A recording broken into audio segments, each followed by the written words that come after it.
greatest moment in sim racing I've ever had.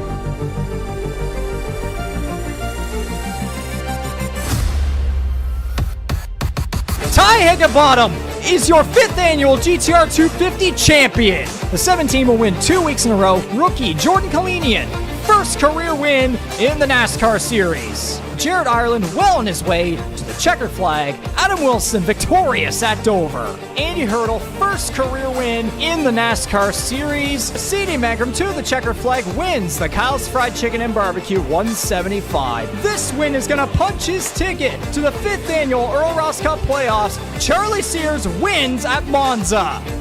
Who is it going to be? Contact to the line. Kalinian gets turned. C.D. Mangrum wins at Indianapolis.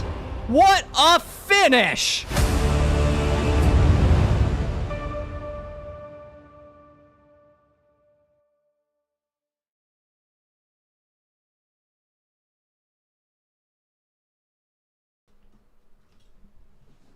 Good evening, race fans, and welcome to another live production of the Canadian E-Motorsports Network on iRacing. Tonight, we visit the biggest and baddest racetrack on the NASCAR calendar. Drivers love to have a simultaneous love and hate relationship with this giant oval in Lincoln, Alabama, and they also have this place marked on their annual calendar as a place to claim victory, if they're lucky enough. And there's no better place to have the round of 10 elimination race for the 5th annual Earl Ross Cup Playoffs. It's round 19 of 22, the Piping Kettle 250 at Talladega Superspeedway. On the call here tonight, as per usual, starting off from Charlottetown, Prince Edward Island, the voice you're hearing right now, it is Regan McCauley here since Season 3. On the other side, he's been here since the very beginning. He's on the other side of the country in Alberta, Canada. It is Jordy Geraher. Jordy, how are we doing on this fine Tuesday night? And, hard to believe that we're now just coming to the end of July and we'll be heading into the last month of racing here for Season 5 of the NASCAR Series. Only 3 races remaining, 2 rounds remaining. We're going to be eliminating a couple more drivers here tonight. Yeah, the weeks just keep on ticking away here, don't they? Like, it's just an absolute blur as we just see the pack coming through on their one of their final practice runs. Still a few minutes before we get everything underway, of course, but yeah, it just seems like it's been nonstop here, especially after this break and like the break between the playoffs, I should say, end of the regular season and playoffs. But you know what? Everything's, as chaotic as it can be sometimes, especially in these situations. It feels like we've, it goes without saying, we've had a constant over each of the first 3 weeks of our playoffs. Absolutely. But before we get into all the action that is on tap here in tonight's event, we must go back to last week, of course, where a complete race of carnage to start off the round of 10 at the virtual Bristol Motor Speedway in the Kyle's Fried Chicken and Barbecue 250, where I don't believe we've ever had a time in our history where we've had a driver win 4 races in a row. I believe this is setting a precedent here. Absolutely, indeed, this guy is setting one from Salisbury, North Carolina. First-year phenom, Jordan Kalinian, the number 0 Toyota, scored his 4th win in a row, his 3rd playoff win in a row, and he continues to remain undefeated in the 5th annual Earl Ross Cup Playoffs. Also has 7 wins on the season, and in the last 3 races, he's also won the pole. So last 3 races, he's won the pole and the race. It's been a hell of a run for this guy. He's absolutely peaking at the right time. Maybe some people might argue he's peaking at an iffy time, because again, there's still a couple races left. We still got the round of 8, then the championship finale. It's really going to be a big question here tonight if this guy is going to be able to keep the momentum going, especially at a track like Talladega Superspeedway, where I will just say right now, it's looking like we're going to have 20 cars racing in tonight's Piping Kettle 250. So can Kalinian create more history, or perhaps could the momentum break, and possibly may that suddenly lower a bit of confidence in him going into the next round? Yeah, I'm not worried about that whatsoever. I mean, it feels like the guy's got one hand on a championship 4 spot already. He's going to come in with a minimum of 60 bonus points going into the round of 8 now that he's clinched his spot. So at this point, good luck to anyone trying to knock him out of the championship four. I would say, if he just stays consistent the way he has been, he has zero to worry about pretty much until Homestead Miami at this point, would be my thought process.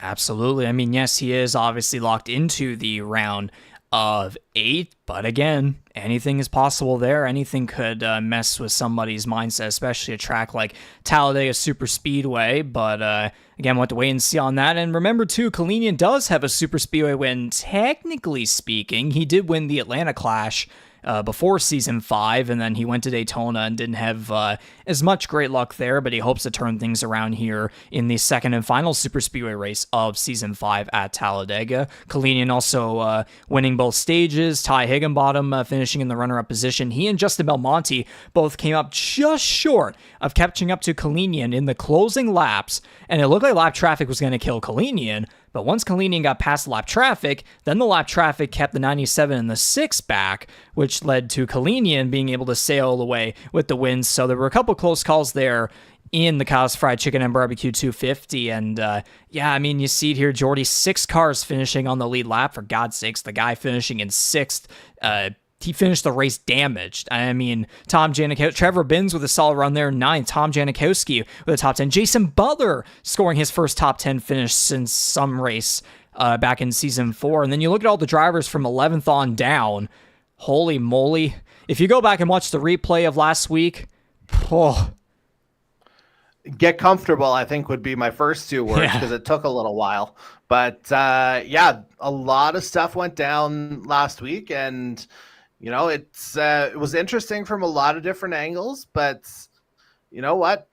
It also wasn't an elimination race. So while we expected carnage at Bristol, it's not over for anyone who may have encountered some issues last week. Absolutely. And speaking of that kind of stuff, now let's take a look here at the driver standings after round 18 of 22 at the virtual Bristol Motor Speedway. Of course, Jordan Kalinian with the win at Bristol. He advanced his way into the next round. Corbin McCauley, the number 17 Chevrolet at plus 62. We can pretty much say that he's pretty much locked into the next round. I'd say maybe stage 1 or stage 2. Official. Oh, okay. So there you go. There's your answer. He's official as of now, yeah. Thank you very much. Yeah, mathematically, officially into the round of 8, but still, knowing a guy like him, he'll still want to go into tonight's race and build some momentum going into the round of 8 at Chicago and Auto Club. And then there's Ty Higginbottom at plus 38, where he's kind of, in the middle to an extent, where he should still try to finish solid tonight, and a win wouldn't hurt either. Again, Higginbottom does have a super speedway win this season back in the GTR 250 at Daytona International Speedway.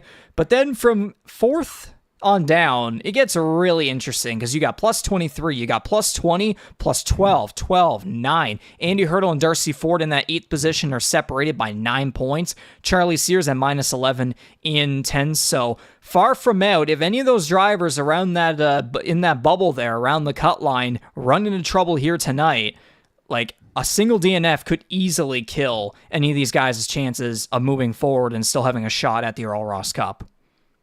Well, I mean, that's what we saw happen with Darcy Ford. He was very much on the positive side of the cut going into last week. Ditto with Charlie Sears.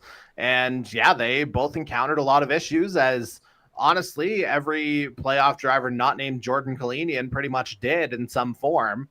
But obviously it made an impact. But like I said earlier, Bristol was not the end of the world for these drivers. And you know what? Tonight it's all out regardless, because I mean, if you lose the pack, you're done pretty much. But still lots to be decided here, and Talladega is about as fair game as it gets, my friend. Absolutely. This is the track where literally anyone could get the job done and make their way into the next round. Darcy Ford, Charlie Sears are guys that could very well be, on the side of luck, of course, but there also is a little bit of skill when it comes to super speedways. Of course, there are a lot of misconceptions and such, but still, you have to play the strategies right. You have to try to stay out of trouble. Be smart with your wreck avoidances if there are any wrecks. And again, as you said earlier, Jordy, if you lose the pack, you're pretty much in all that trouble unless there's a caution and a restart before the white flag, checker flag, however you want to put it. And there's also, too, don't forget the best of the rest challenge either, where Justin Belmonte, of course, has the 69-point advantage over Jason Heaney. But a bunch of those drivers in the best of the rest challenge, they could very well have an opportunity here tonight to still salvage their season and claim a victory. Justin Belmonte is someone that's been fast on the big tracks. Trevor Binns was really solid back in the GTR 250. I believe in practice times here so far, Tom Janikowski has shown a lot of speed. And don't forget someone like the number 77 of Hunter Young, who was previously won at Talladega Superspeedway, winning the regular season race back last season. CD Magram, currently 5th in the playoff points. He's won at Talladega twice in his career. He won back in Season 3, and he also, as a matter of fact, he is the defending winner at Talladega Superspeedway as he won the playoff race last year. So again, at plus 25th in points, that could very well be, that would be absolutely perfect for someone like him, who, again, as a reminder, going through some random statistics heading into tonight's event. Jordy, you remember in the regular season how incredibly consistent Magram was? First of all. Yes. Well, in the playoffs, he has failed to finish inside the top 5 in the last 4 races. Okay, yeah, might be something to watch. And I mean, usually the term slump buster is used in a negative connotation, but this might be the absolutely perfect time for driver 1 to get back to P1 and, you know, get himself some momentum to attempt to get to the round of 8. Absolutely. And now it looks like we're going to be at 22 cars. Nice. So, of course, those were the standings. Might as well go ahead and have a quick look there at the playoff grid. These are all the drivers, of course, participating in the 5th annual Earl Ross Cup Playoffs. And then we haven't really bothered with this much more because just look at the numbers. It's self-explanatory. Pretty much, yeah. 4 races to go. Like, depending on how things go tonight, like, Kalinin could mathematically lock that up tonight. I mean, 4 wins in a row. Bit of a shout out there to Jason Heaney, who claimed his first top 5 finish since May. I think that would have been the Charlotte race. So good on him there. Of course, there was no maneuvers throughout the rookie points, or we'll say first-year driver points, because, again, rookie is a very loose term here in the Canadian eMotorsports Network. But with all of that being said, of course, to the schedule, Talladega concluding the round of 10 here in the 5th annual Earl Ross Cup Playoffs. And then, and this is the final race of July, we got one more month here with 3 races to decide the champion, the Chicago Street Course on August 6th, and then we head to Auto Club Speedway to determine the final 4 on August 13th. Tuesday, August 20th is when we wrap up Season 5 at Homestead Miami Speedway once again. So the best way to put it here is 8 drivers tonight are going to be moving forward to what could be by far the most competitive playoff round that we've ever seen here in series history.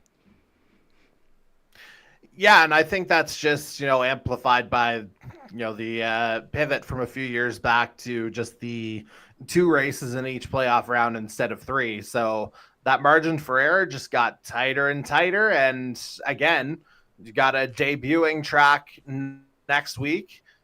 And, you know, Auto Club's always guaranteed to give us something good. But, you know, I think we got to get to the main event here first. Well, yeah, I got one way. I think there was one way that somebody put it behind the scenes heading into tonight, where we have the widest track on the calendar tonight. Then we go to the tightest track, and then back to another wide track.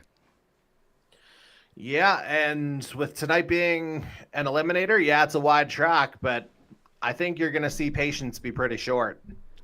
And that's the other thing, too, though, with how close all the drivers are in that bubble near the playoff cut line. Are we going to see some drivers potentially take some risks for some stage points? Because, again, those extra points could be very valuable, and especially, too, with what looks to be a 22-car field here tonight.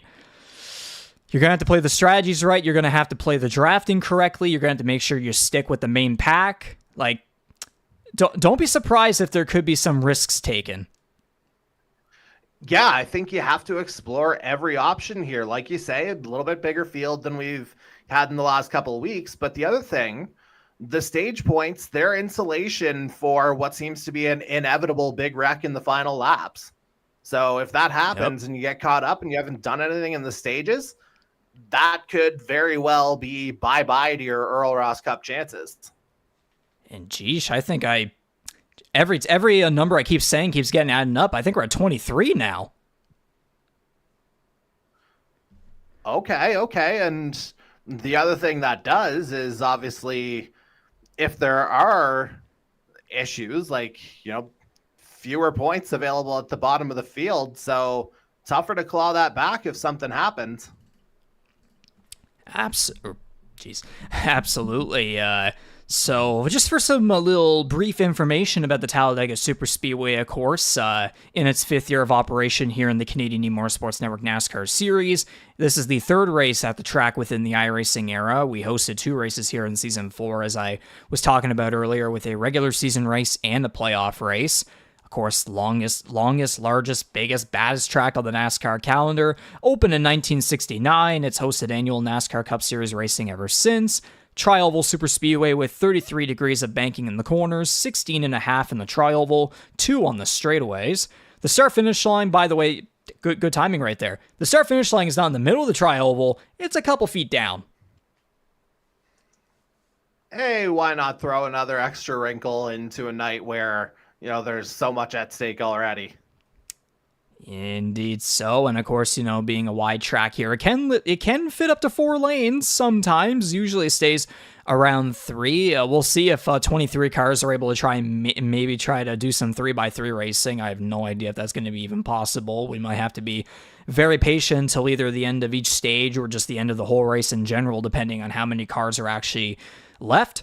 Of course, Talladega being known as the headquarters of the big one. We had one back at Daytona to start off the season. We had plenty of wrecks last year at Talladega. Pretty much every Talladega race in the iRacing era so far has seen some sort of a big incident on the final lap or in the closing laps, or you could literally say both. So, yeah, and again, as I said earlier, playoff drivers could attempt to get risky for some extra stage points that could be very valuable around the cut line and determining who moves forward and who doesn't. So there's going to be a lot of different strategies here at play. Drivers have to stay within the pack. Drafting will be important, and as long as you stay out of carnage the whole way, this could be a night that decides a driver's fate this season. Yeah, there's a lot going into this, and I think we're going to find a lot of things unfold over the course of the evening. I think it's already happening, as a matter of fact. But we'll get to the meat of it here soon enough. Indeed so. So, with all that being said, I'm going to go quickly here into race control and get these engines fired up for 94 laps here at the Talladega Superspeedway and 250 miles. We'll be back in just a little bit for the Piping Kettle 250 at Talladega Superspeedway. It's the round of 10 elimination race for the 5th annual Earl Ross Cup Playoffs.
And so the engines have been fired up here at the Talladega Superspeedway. It's time to introduce the cars and stars that will go for glory here in tonight's Piping Kettle 250 at Talladega Superspeedway. So starting off here on the front row, where we have a driver that we've seen run up front plenty of times in Superspeedway action in the past. Only 1/1000th of a second separating, or it looks like two, either one, separating these two drivers here. It's the number 12 Toyota of Mike Marini from Thunder Bay, Ontario, starting on the pole. Alongside him in the number 64 Chevrolet, driving for 519E Racing out of Harrington, Prince Edward Island, it is Darcy Ford. On the outside of the playoffs, looking in. Moving on to row number 2, where we have the number 17 Chevrolet of Corbin McCauley from Charlottetown, Prince Edward Island. On the other side is the number 21 Toyota for Tornado Alley E Racing from Laurel, Delaware.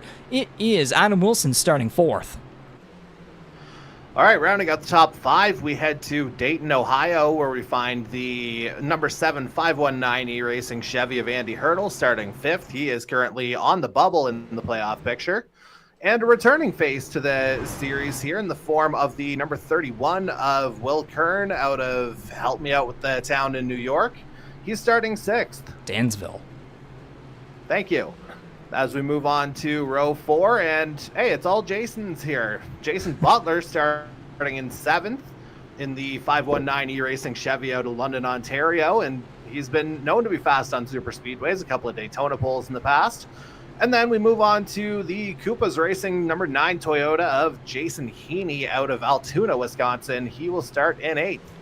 Rounding at the top 10, where we have starting 9th, it is the number 00 Toyota from Salisbury, North Carolina, looking for 5 wins in a row. It is Jordan Kalinian. Alongside him, starting in 10th, a former winner here at the Talladega Superspeedway in the number 41 Ford, driving for GTR from Kissimmee, Florida. It is Jose Mercado. And moving on to row 6, just outside the top 10, where we have the Best of the Rest Challenge points leader, the number 6 Ford, driving for Warrior Racing in conjunction with GTR from Papago, New York. It is Justin Belmonte. Alongside him is the defending winner of this race at Talladega Superspeedway, a 2-time winner at Talladega in this series history, the number 1 Toyota for Tornado Alley E Racing from Atlanta, Georgia. It is CD Magram. And moving on to row 7 now, where we find another Koopas Racing Toyota. The number 80 of Mark Goulet will start in 13th out of Georgina, Ontario. And he's got a playoff driver on his outside, the number 97 Tornado Alley Racing Toyota of Ty Higginbotham out of Kansas City, Missouri at last check, will start 14th. Moving on to row 8, and another returning face here out of Laverne, Tennessee. It's the number 22 Chevy of Bryce Fountain. And on his outside is yet another former Talladega winner, the first in our iRacing era, the number 77 GTR Ford of Hunter Young out of St. Catharines, Ontario, will start this one 16th. And to round out the rest of the field so that we can go to green as soon as possible, on row 9, starting 17th, is the number 93 Chevrolet from Appleton, Wisconsin. It is Tom Janikowski. On his outside is the number 16 of Ryan O'Toole from Portland, Oregon. He starts in 18th. Moving on now to row 10 and 19th, the number 32 Chevrolet of Charlie Sears for 499 Racing out of Charlottesville, Virginia. Alongside him is the number 33 of Trevor Binns, driving a Toyota for Koopas Racing out of Winter Haven, Florida, looking to build off a good run from last week at Bristol. And then in row 11, where there is the number 15 Storm Surge Esports Toyota of Kyle Knoll, who is not on the track right now, so we'll have to figure that out later on.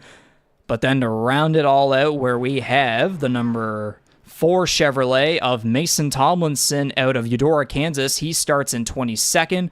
And to round it all out, where we have the number 13 of Jared Ireland out of Eudora, Kansas. Driving number 13 Chevrolet. He starts in 23rd.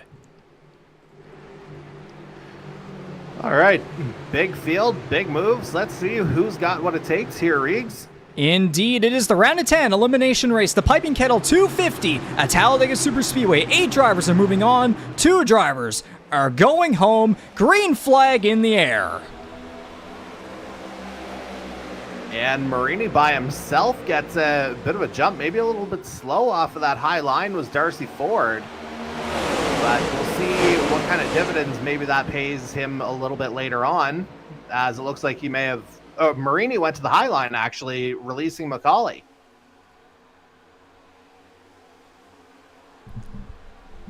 And for some reason at the moment it is okay. So they had Kyle Nolan first there for a second. I assume that's just a glitch because I believe, yeah, he started on pit road and he's coming back on the track now. He's dealing with a technical issue at the moment, but now it's all fixed up. The number 12 and Mike Marini in the race lead coming off of turn 4. He looks to lead the first lap here in the Piping Kettle 250. Of course, Marini was eliminated in the round of 12 of the 5th annual Earl Ross Cup Playoffs. But of course, even though he doesn't have a championship to go for anymore, at least he can try to salvage his season and be victorious regardless.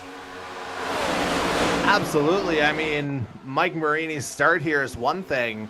Darcy Ford's start, like qualifying on the front row, again, comes into tonight 9 points outside the cut line here for the round of 8. So this is a former champion we're talking about here. So it's a guy who knows it's make or break, and he's going to put absolutely everything into this to finally try and break that almost 3-year winless drought now, and what a night to do it if he could. Marini leading this front pack right here. Meanwhile, Hunter Young is leading this second pack that has dropped back here thus far. And there's McCauley with a run, getting some help from Andy Hurdle on the high side. He looks to take the race lead here on lap 3 of 94, which, yes, might as well toggle the quick race analysis. 94 laps, 250 miles. Stages 1 and 2 are 30 laps each. Final stage will be 34 laps. Pit road speed, 55 miles per hour. And the fuel window will be just around and past halfway through both of the first 2 stages. And a little bit to the final stage as well, I suppose. And Marini makes the move to the high line here, but that's going to release McCauley to the low line. See how this works out for both guys.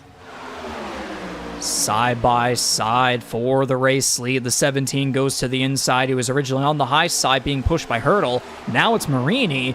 And you gotta, yeah, it's a plethora of veterans here so far in the front 2 rows, but then of course you have a pair of first-year drivers. There's Adam Wilson, currently in the 6th position on the inside, the winner at Dover earlier this season. And then you got a driver here making his way up through the field. He qualified in 6th, making his return here to a race in Season 5. The number 31 Chevrolet of William Kern. Welcome back. Yeah, it's been a minute since we've seen Will on track here. Again, as you mentioned, Danville, New York. But when he's been on track, the guy showed pace. Like, there's been a couple of times where he's led. I thought he might have taken a stage at one point, but I don't think I might be wrong on that in hindsight. But I know he was leading at various points in the brief cameos that we've seen out of the number 31 to this point. So, yep, very capable on just about any track.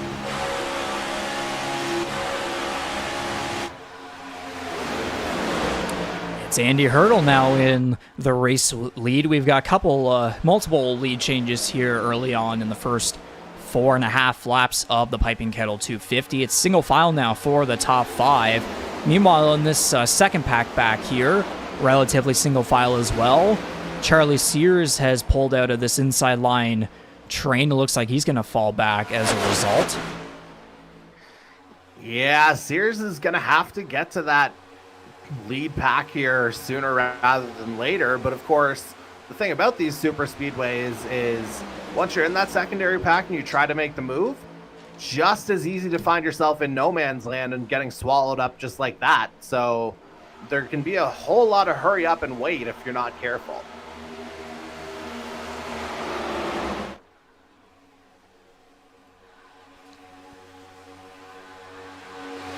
So now a single file train starting to form here on the inside line for this front pack, as Jason Heaney is going to lose the draft here and then fall back in behind the number 97 of GTR 250 champion earlier this season, Ty Higginbottom.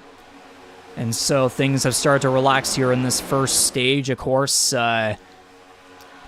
everybody will be coming down for some green flag pit stops, and we're going to see how that all unfolds and how everybody's going to get back together to get some extra points at the end of this first stage. Again, reminder, 30 laps in length.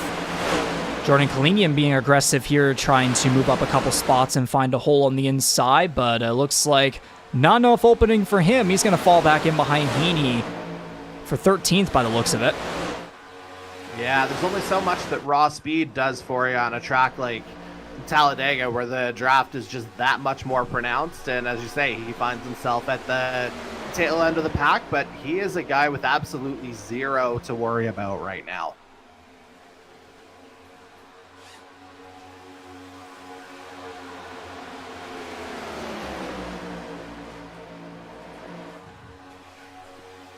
Now, with that said, a guy who very much does have something to worry about. Again, I talked about Darcy Ford a little bit earlier running fourth. The problem is the guy he's immediately chasing on the bubble, Andy Hurdle, he's your race leader right now. And again, he grabbed his first NASCAR win at Charlotte earlier in the regular season. So he's more comfortable at the head of the field now than maybe he was in past years, was more content to be an upper mid runner.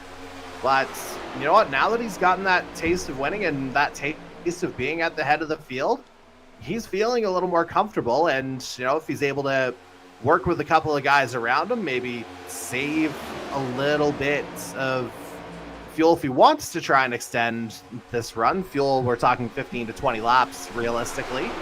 But still early on. But if you're Darcy Ford there in fourth, you see Andy Hurdle in the lead. Every point counts. We were talking about this in the pre-race. I think you do have to attack the stages just to give yourself every possible opportunity, and Andy Hurdle's doing just that. Adam Wilson dropped down onto the just below the yellow line there for a split second, but so far so good. Now, Jordan Kalinian still trying to make some moves on the high side. Again, the driver that's won 4 races in a row. There was a bit of an opening there in front of Heaney, but it looks like that's not going to happen anymore. And would you look at this, because of this single file train, the second pack is caught up. And I mean, that's beneficial for Charlie Sears, especially. Again, he comes into tonight 10th in the standings here. He was 11 points out coming into tonight's proceedings, still down toward the back of the field, but now that everybody's back together, it is ultimately game on here. Still very early, of course, but it's not like you've completely lost sight of the objective ahead. It looks like Kalinian and Sears were trying to work on the high side there. It was 3 wide for a couple seconds in turn 1, but there's Binns, again, trying to make some moves right there. Sears is actually going to keep Kalinian on the inside, and he's going to try to jump ahead. Kalinian will now join him back. He got a heck of a run off of that turn, did Sears. Oh, yes, indeed. I mean, all those cars in front of him, that's going to be a hell of a draft for the number 32. He's trying to, it looks like he might be trying to get in front, in that little tiny space in front of Hunter Young, but that's not going to happen. So, single file train from first on back. Although Ryan O'Toole and Mark Ouellette have actually lost the pack here. Kyle Knoll is 1 lap down in 23rd. Yeah, and like to have the technical issues that he's been dealing with here that, you know, we've obviously heard about behind the scenes. We won't elaborate too much, but, you know, for Knoll, that is potentially massive consequences here over the course of the evening.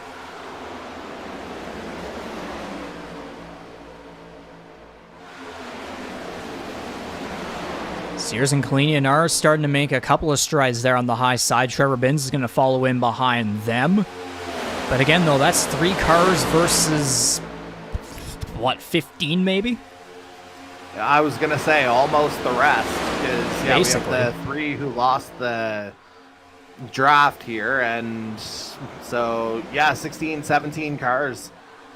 So working that high line, that is a tough ask here. Yeah, they're trying. Jason Heaney has now joined the mix. Yeah, I thought someone else might have joined in with them. Yeah, it's starting to get a little more double file. Oh boy, look at that run. They're getting there. It's working. Yeah, just, I guess, getting the timing right here as Sears dives into that lower line. Oh, that's not going to help the high line there. Kalinian, Heaney, and them might start to drop back unless they can get something working together. So double file from about 5th on back. As Trevor Binns just disappeared. I was going to say it in fairness. Oh, he's to that wrecking! high line. Oh, boy. Caution! And this would be, we're a couple laps short of what the scheduled green flag window would be, as I just caught the live feed on YouTube. Yeah, I would assume there was contact that took him into a spin. We'll take a closer look, but the spin looked rather violent, but I would not be surprised to see guys capitalizing on this particular opportunity to make their green flag pit stop in this stage. Or pit stop in this stage. It won't be green, obviously. Well, that's one of the more odd incidents you'll ever see there. You see Trevor Binns had disappeared just for a couple seconds, and then, bam. Oh. Yeah, that's strange one. I don't know if it's like I was going to say, you can't fully call it net code, but something. Just watch right there. Yeah, there. Binns disappears entering the backstretch, and then he will pop up eventually all the way towards the front. It's out of the ordinary, to say the very least. Oh, yeah, there he goes. Yikes.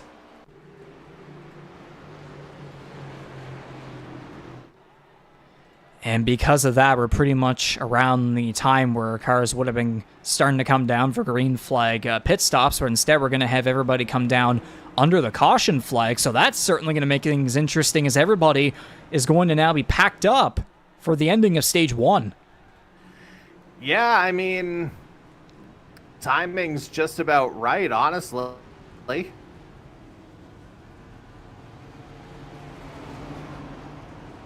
And that's Heaney making a great escape.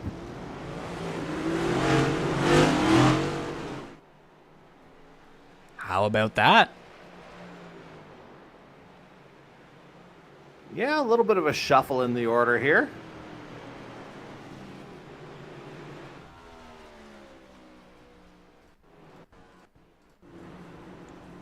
Although he doesn't have to figure Heaney probably just took 2. No, wait, but no, go on to prove me wrong here. Wait.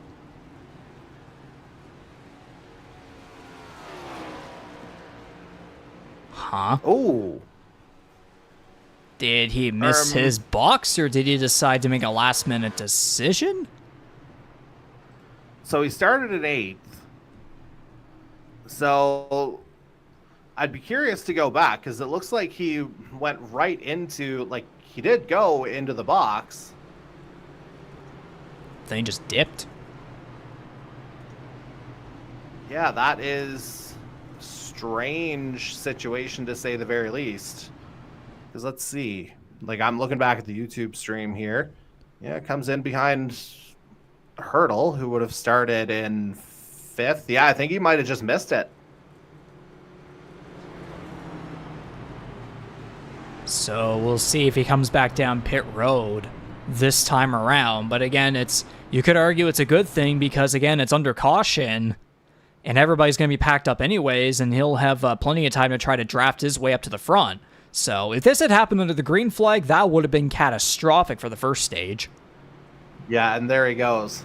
So he's going to come down pit road once again this time after seemingly missing his pit box that time around when everybody came down. Again, thank goodness this is under caution. So he'll still be packed back up with everybody else getting to the end of this first stage. But in that case, Adam Wilson... to say the least. Yeah. Indeed, Adam Wilson and Darcy Ford are going to pioneer the field here for this restart with 14 laps to go in stage 1. Hurdle, McCauley, and Kalinian will round out the top 5. Pole sitter Mike Marini is still up there in 6th. Charlie Sears, Jason Butler's up there. Butler won the pole in one of the Talladega races last year. There's C.D. Magram, a former 2-time Talladega winner in series history. Jared Ireland, Justin Belmonte, Will Kern trying to make an impression in his first race back. So was Bryce Fontaine, which, yes, by the way, welcome back to the 22 as well. He had missed plenty of races too. Yeah, but was definitely following along. We found him in the YouTube chat a couple of times, which, speaking of, once again, fan of the series, well, fan of CD Mangrum specifically, Mark Flott checks in once more with his trademark, Let's Go Mangrum. And, I mean, at a track where the dude's won twice, you got to be feeling pretty good. Yep, so far so good for the number 1 Nordic Aluminum Toyota. Yeah, still just kind of hanging around the back of the top 10 here. Relatively safe coming in, but as we've said a couple of times, absolutely nothing's guaranteed. So don't be surprised to see him try and make a move, though it might not be immediate. Could see him maybe try and pull something in stage 3. So Ty Higginbottom and Kyle Knoll are currently some playoff drivers here towards the bottom of the field. So Higginbottom at plus 38 shouldn't be too concerned, although he should still try to finish the race just in case. A win wouldn't hurt either. Again, try to go undefeated on super speedways. Points awarding race-wise, because of course the Atlanta Clash also happened. But anyways, Adam Wilson, Darcy Ford are going to lead the field back to green. It's going to be 14 laps of racing to the green checker flag for stage 1. Yeah, pretty well cut the stage in half here, and yeah, Wilson tries the getaway, but hey, there's the Talladega draft coming back, and Wilson, much like the Johnny Walker on the livery, he just gets swallowed up real quick. It might have been a potential checkup on the high side to start off, but they're going to get a ton of speed going down the back straightaway. Jared Ireland's going to back out. Oh man, a lot of pushing from Mercado against Marini by the looks of it. Man, and Belmonte fell back because of that. They're going to be 3 wide. Tom Janikowski in the middle going through 3 and 4. Yikes. Again, whenever you see, it seems to happen on average with the Talladega restarts, where you'll see at least one of the lines in some area where you'll have a bunch of separation as cars are trying to get up to speed, and everybody's a little bit different on how they restart, speed-wise, getting up through the gears and everything. But then as soon as they get to the backstretch, that drafting speed, you just progress through turns 1 and 2. Holy moly, it's fast. Yeah, I mean, even you talked about that kind of checkup that you thought we saw. Like, that hung Darcy Ford out to dry off the start, and now he's kind of riding solo for whatever reason, then finally decides to go to the high line. But the point I was going to make, it didn't take that high line long at all to come back into the fray here, and I'm sure Darcy Ford is absolutely thankful for that. You know, that's the thing with this next-gen package, too. The car, like you saw it earlier with that second pack falling back, but then as soon as the front pack went into a single-file train, that second pack had already been single-file on the inside, so they were able to get some perfect speed to work together to get up and catch with the leaders, and now everybody's packed back up here to try and get to the end of this first stage. And man, oh man, seeing everybody packed up here together. As I was talking about in the pre-race show, are we going to see some drivers try to make some risky moves for just the first stage, or is everybody going to try and be conservative? Well, like I said, I think in the name of protecting yourself as much as you can, I think you have to be aggressive here. Ford left out to dry. Ford's about to get lost. The 64 Piping Kettle Soup Chevrolet is going to get dropped out like a rock there through the middle line. That is absolutely not what he needed in that situation. Again, Mike Marini's going to get 9 points back. Oh, Adam Wilson with a bit of a checkup there. Everybody having a couple checkups there, having some trouble to the track. My goodness, almost contact between Tornado Alley E-Racing drivers. In past seasons, guaranteed that would have been contact, but you know, that speaks to the overall trust from top to bottom in this field. Like, the fact that we got out of that one unscathed here, you know what? Kudos to the boys. Let's keep it going.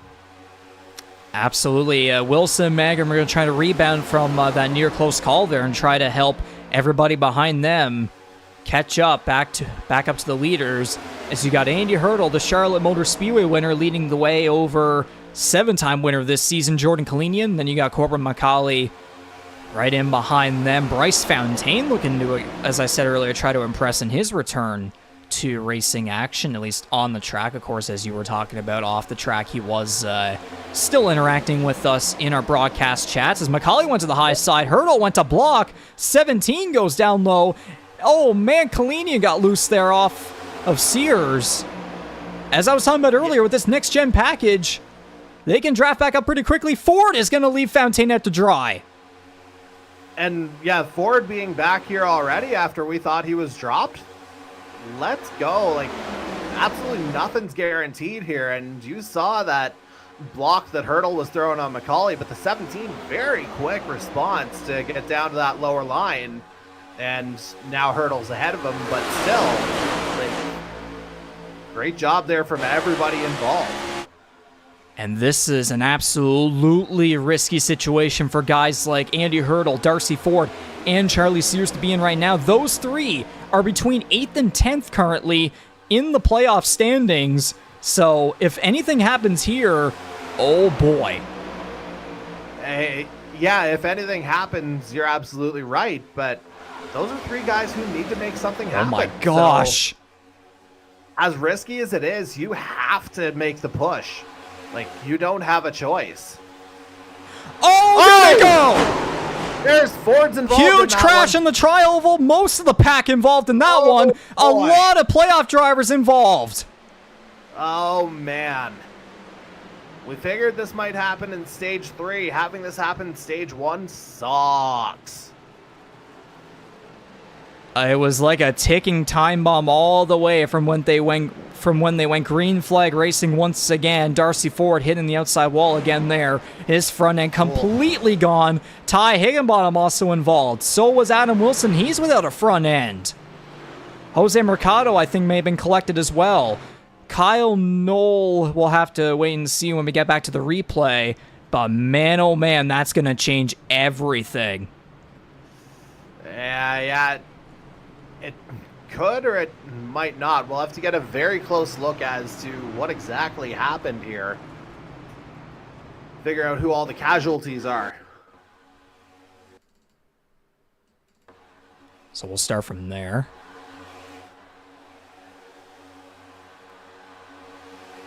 Ah, Wilson went down. Ooh. Yeah, and that just caused the circus that followed. Yeah, everything seemed good here. Yeah. It was kind of an aggressive come down there from Wilson, because, like, it never felt like the space was there. His screen. Oh boy. Look at behind the scenes. Let's see.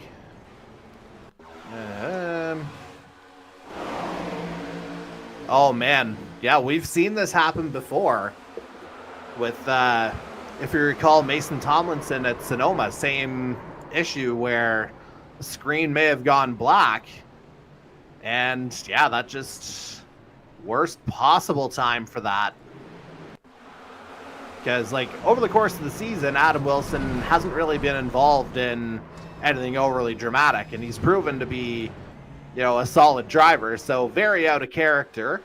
So that does provide a bit of an explanation as to what went down, but, I mean, the damage is there for everybody to see.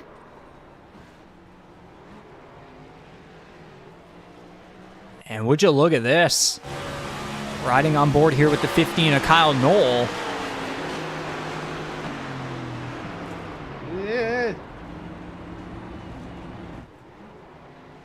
Ran through just about every piece of debris imaginable. But no car hit him. And, well, no car hit him. Most importantly, in his case, he also didn't hit any cars. So just, you know, different way of saying it, but somehow got through all of that unscathed. So we have 8 cars on pit road because of that crash. Yeah, a third of the field, a little more than a third, as a matter of fact. Or, well, actually, not... Okay, never mind, not Magrum, but most of them. We'll say most of them. Or, no, Magrum was... Okay, never mind, Magrum was kind of, but he actually...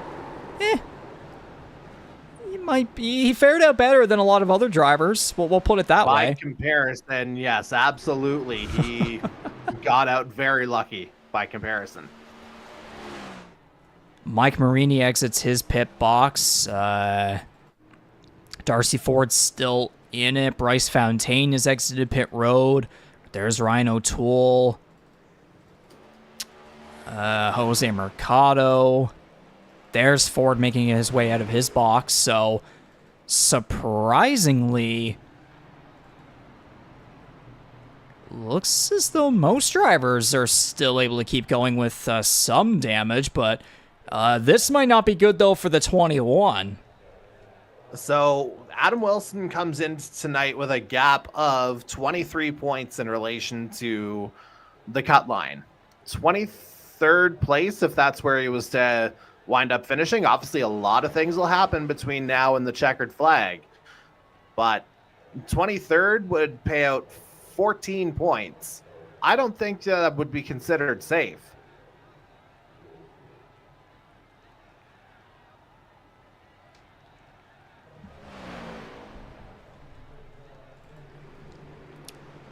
And so we're going to have a 5-lap shootout to decide the winner of Stage 1.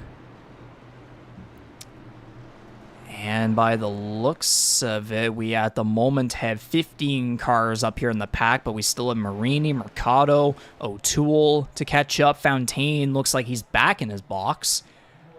Darcy Ford's making his way back down. Adam Wilson and Hunter Young are still in their boxes. Trevor Binns, of course, out of the race 11 laps down, so... By the looks of it, it looks like 18 cars are going to make it back here to the line for this restart.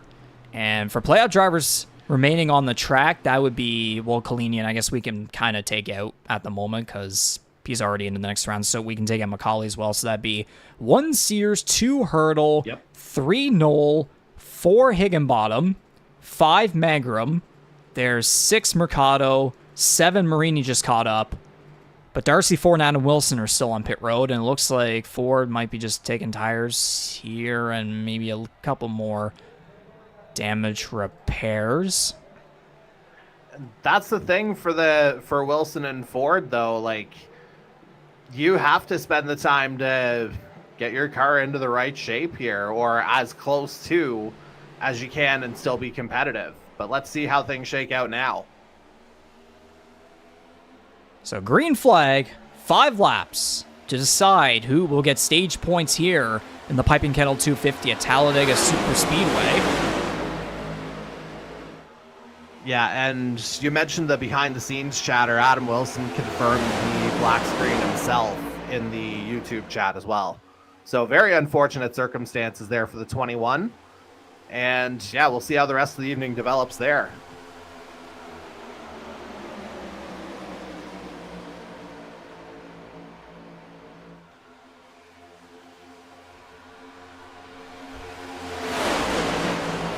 So it's side by side between Kalinian and Hurdle for the lead. One driver has already moved on to the next round. The other driver looking to make their way into the round of 8.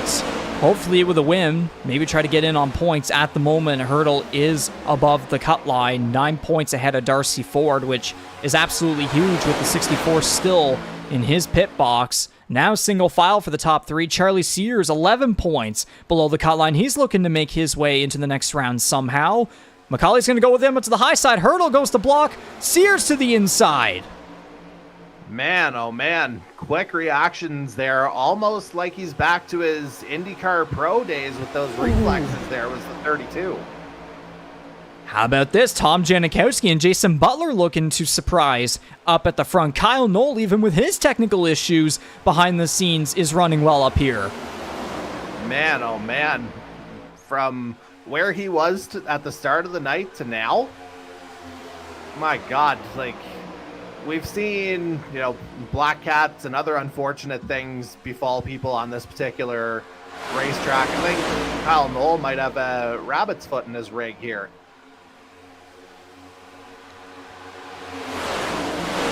McCauley goes to the high side. A couple drivers are going to go with him. I believe that's Hurdle. That'd be Jason Butler. And oh, Will Kern in the wall. Oh! Yeah, didn't collect anybody else, though, so we soldier on. We're still going. 3 laps to, or 2.5 laps, under 2.5 laps to go. They're coming to 2 laps remaining here in just the first stage. Corbin McCauley leading the way. Jason Butler trying to possibly get a stage win. Hey, I mean, this is... Well, no, Butler's about to go to the outside, so oh, Magrum's going to split the middle! Geez. There was a touch there, I think, too, but everyone keeps going forward. Oh, Hurdle giving a big shove to his teammate.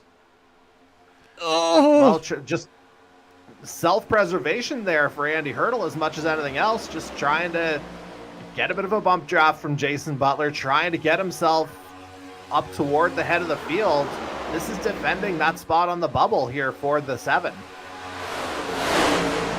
It's 3x3, 4th on back, and then you got a top 3 of McCauley, Sears, and Janikowski going at it. Man, oh man, they are pretty much left out to dry. There's going to be a massive run here from this pack in behind the top 3. Darcy Ford trying to make his way back on track, but he's going to go right back to pit road. Yeah, I wonder, like, outside of a blown engine, how much is too much to take here for the 64? We saw him get nailed really hard in that accident, so... I mean, if that's the end of the 64's Earl Ross Cup chances, it's a tough way to go out. But, yeah, hopefully he'll be able to recover and at least make a fight out of it. Jose Mercado trying to make his way up to the front to steal a stage win. He's going to go in behind Sears. Top 3, single file, double file from about 4th on back. Is McCauley going to get the stage win, or will Sears try to make a last-ditch effort? Yeah, I could see Sears going for it here. McCauley gets it. And it's been a minute since McCauley's grabbed a stage win. You have to go back to... Well, it's his first one of the playoffs, I'll tell you that for free. Actually, no, it's not. Stage 1 of round of 12 opener. Why can't I think of the track, even though the website's right in front of me? For his last stage win? With it. Yes. Darlington. I had the track in my... That's the one.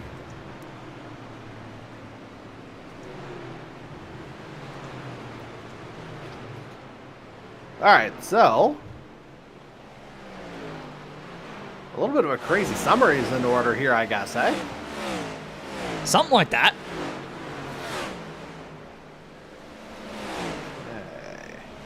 While I'm rapidly trying to add up live points here.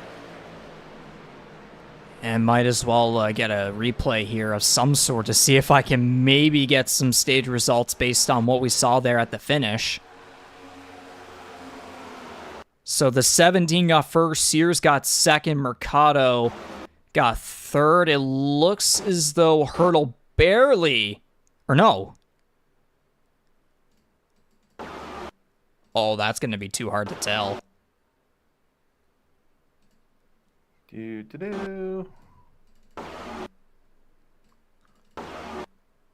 I don't know. Yeah, it's a tough one to call. I think it's Hurdle. I think it's Hurdle 4th. Janikowski got 5th. Magrum got 6th. I think Belmonte got 7th. Higginbottom 8th. Butler got 9th. And behind them... behind them, good luck. Something like that. Oh, it was Ouellette got 10th. Hey, Mark, look at you go, bud. Mark Ouellette finished top 10 in this stage. How about that? Hey. Love that. So, I guess you can go back on the stream and figure out if what I said was right.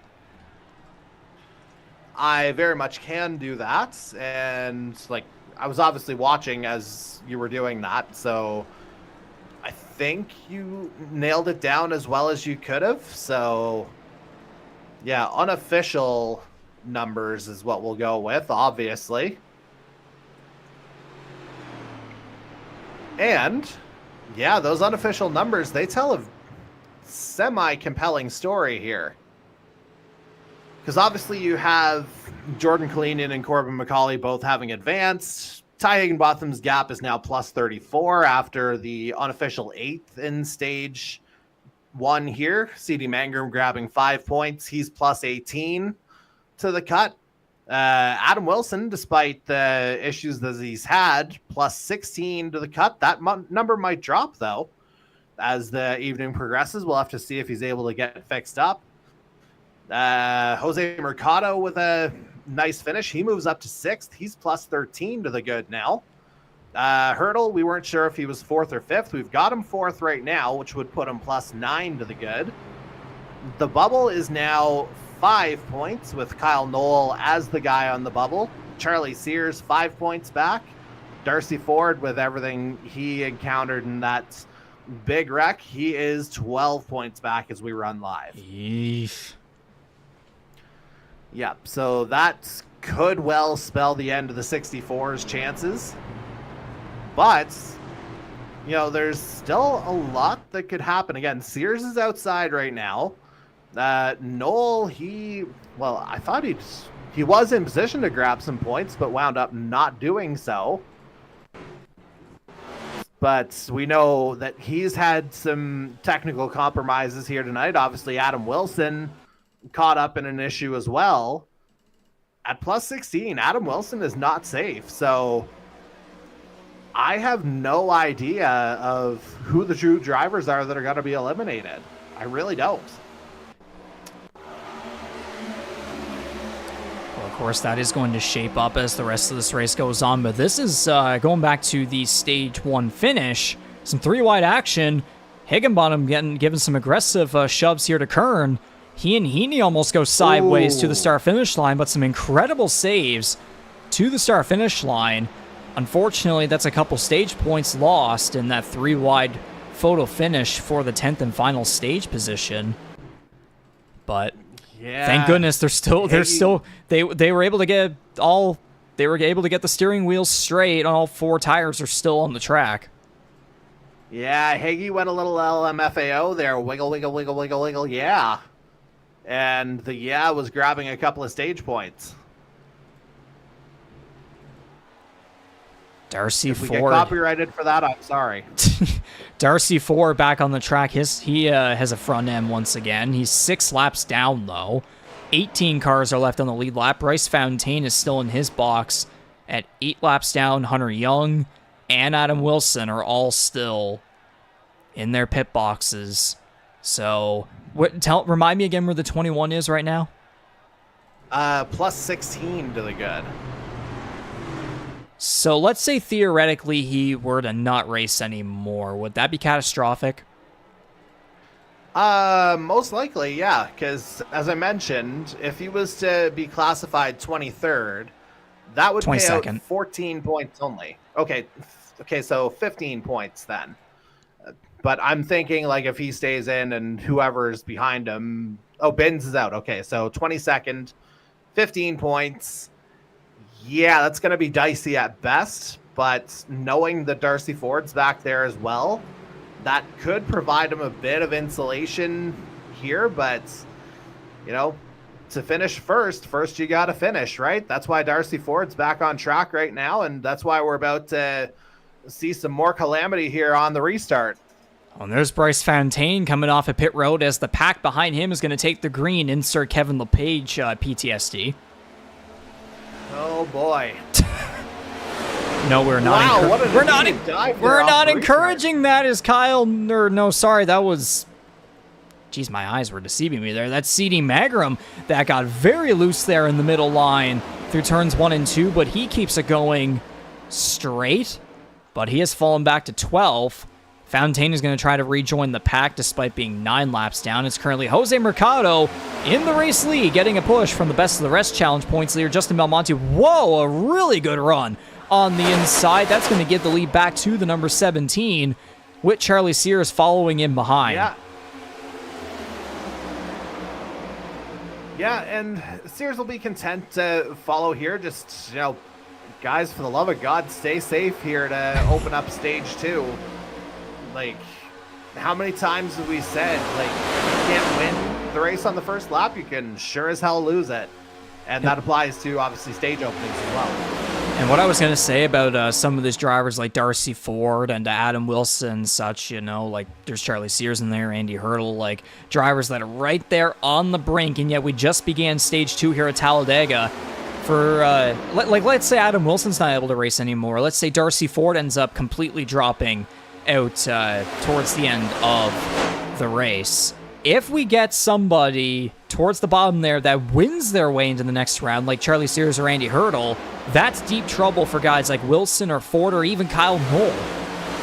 I would say especially Kyle Knoll right now, because he's the guy on the bubble with, again, Charlie Sears only 5 points back of him. So, if Sears wins, that could well be doom here for Knoll. But again, if Wilson's unable to race, we already know Darcy Ford's outside looking in, and he's toward the bottom of the pack. So that might just be enough to save a driver like the 15, but you know what? You still have to run the laps too.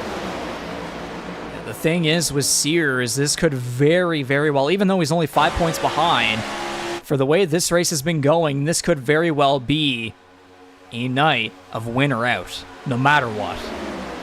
Oh, I think it is, like, for, as you say, drivers positioned 7 through 10. I think that's a very fair assessment. And again, that's with the knowledge that the guy currently in 5th, Adam Wilson, could have a bit of an anchor attached to him and could be dropping down into your clutches. Was that mouthwash? I muted myself for that, thank goodness. It's I was going to say, I heard like a bit of a swishing sound there. I couldn't. I need, the commentators need clear vocal cords. It's just the Hey, that's audio. why I got my waters before the show started. Yeah, and I'm glad to have one here because, especially for a race like this, yeah, I'm certainly going to need to have my voice running consistently as Jason Butler and Jason Heaney almost headed 3 wide for the race lead there. But because they were double file instead of in a line together, that caused them to drop back. And Macaulay retakes, or I guess he kind of continued to take the race lead there. He almost had it change there. Charlie Sears going to try to almost get on the right rear quarter panel and try a side draft. Man, oh man, if he had gotten a little too close. Remember the regular season race at Talladega last season? Remember it was like 3 or 4 laps to go? Remember when the number 1 of CD Magrum had that run on the 17 and went up to try and pass him in the closing laps? Oh, he went up. That's one way of putting it.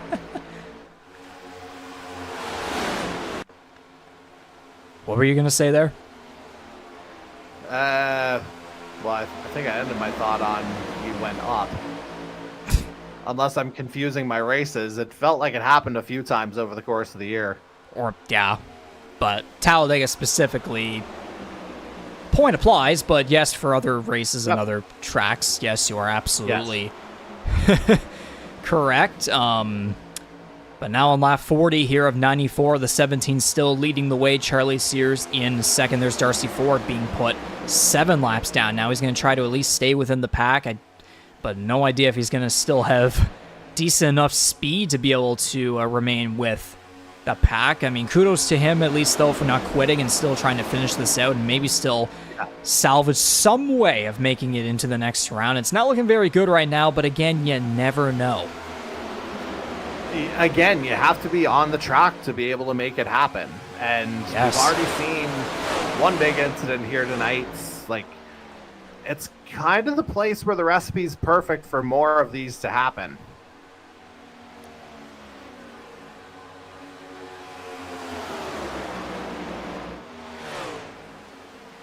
Speaking of, we do have a caution, sir. Got to figure out what went down here because I don't see anything inherently. Marcoulette in turn 3, it looks like he may have had an issue. Doesn't look like there's damage on him, though. It just might have been an innocent spin. Maybe there were a couple cars around him. Maybe that's what triggered the automatic iRacing caution. But that's a compromising spot, perhaps. Yeah, Marcoulette. Remember, again, he collected an extra stage point. First time this season. And now it looks like he is in trouble here early in stage number 2. So we're going to get a replay here of what happened. Well, we saw him backwards, so that's not a good sign. Oh, Ryan O'Toole was caught up. He lost the front end. It looks like Kyle Knoll got into him. Yeah, Kyle Knoll involved. And again, we know that there was something going on technically there behind the scenes, so we'll have to monitor that one.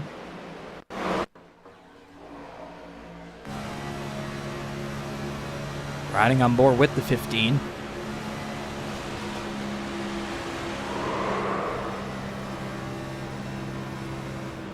I mean, it looked like he kept it relatively straight. Obviously, a lot of movement on the wheel.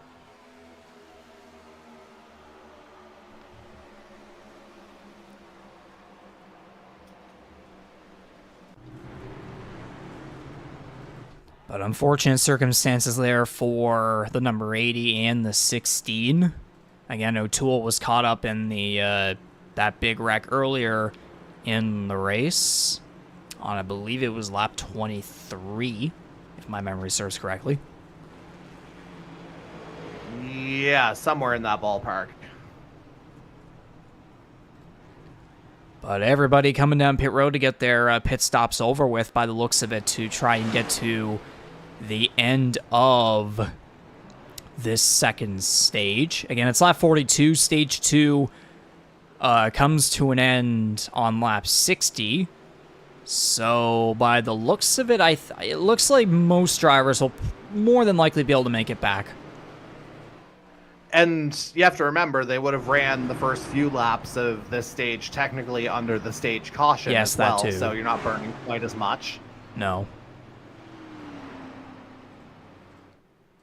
So yeah, should be like smooth sailing here. From a fuel perspective anyway, this race has absolutely been anything but in terms of, the stop-start nature of some of it.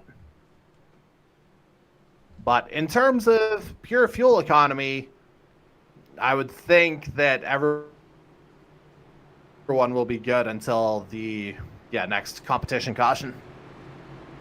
Race summary: after 42 of 94 laps, we've had 4 cautions, 32 laps under green, 10 laps under caution. We've had 7 lead changes, 6 different leaders. Mike Marini with the fastest lap so far, a 48.9 on lap 21, going 195 miles per hour. It is a whopping 43 degrees Celsius on the track. Yeah, that'll burn a little rubber, so to speak.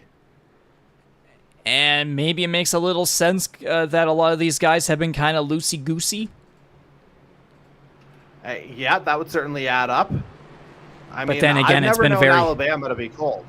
Yeah, I mean, again, the racing's been aggressive too. So there's a bunch of factors here at play. Again, you got a slick racetrack. You got drivers being aggressive, and again, that's because it's an elimination race, and at the same time too, there's just drivers that want to freaking win here. Well, drivers that want to win here, drivers that need to win here. You got a combination of a little bit of everything. And again, it all just goes into, Bristol was one thing, but possibly the most violent cauldron you'll see in the NASCAR season, where every single ingredient could be disastrous once it's added into the mix. So it's going to be the top 2 winners here this season on the front row for this restart with 16 laps to go in stage 2.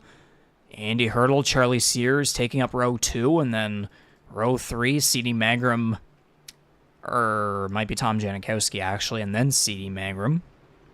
Jason Butler, Jose Mercado are up there, Will Kern, Jason Heaney, Justin Belmonte, Ireland, Tomlinson, Kyle Knoll, Ty Higginbottom making his way around right here.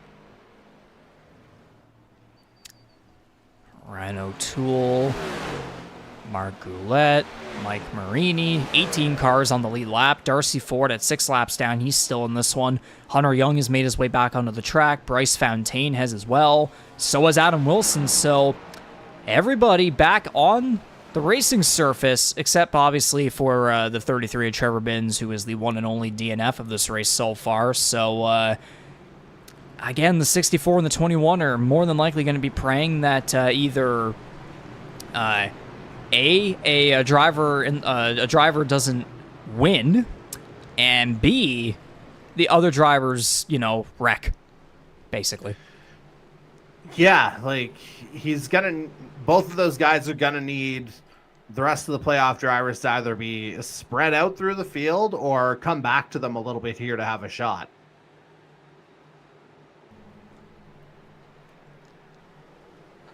So it's going to be the 17 and the 0. First and second to the green flag to get stage 2 back underway here at Talladega Superspeedway for the Piping Kettle 250.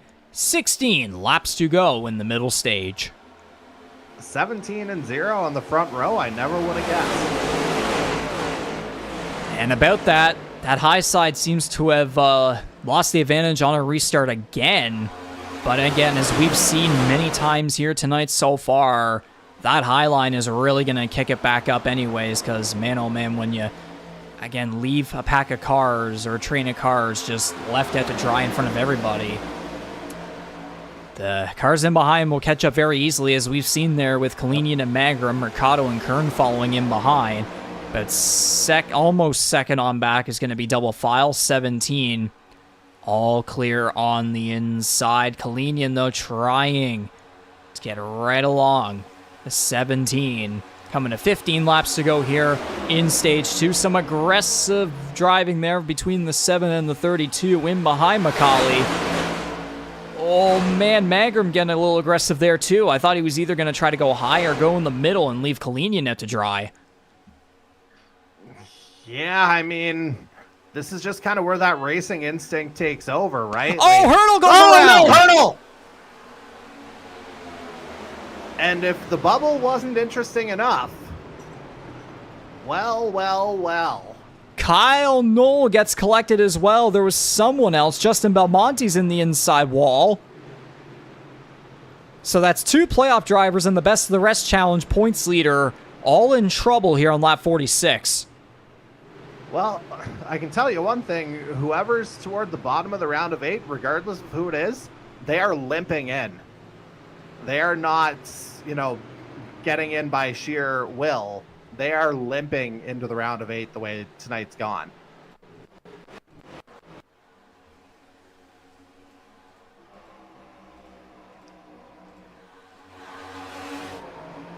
Oh boy, was it contact from Sears? Wow, Knoll got up in the air just a little bit right there. I think Belmonte might have hit him from behind. Let's see this again. Better angle. Oh yeah, Sears in the middle. Maybe Hurdle came up, but again, we're going to have to get a couple different angles of what happened. And Justin Belmonte getting into the inside wall hard. So we'll get Belmonte's angle first, and then we'll get back up to the top 2. Eesh. I was going to say, I feel like the Sears on board would be the definitive one. Yeah,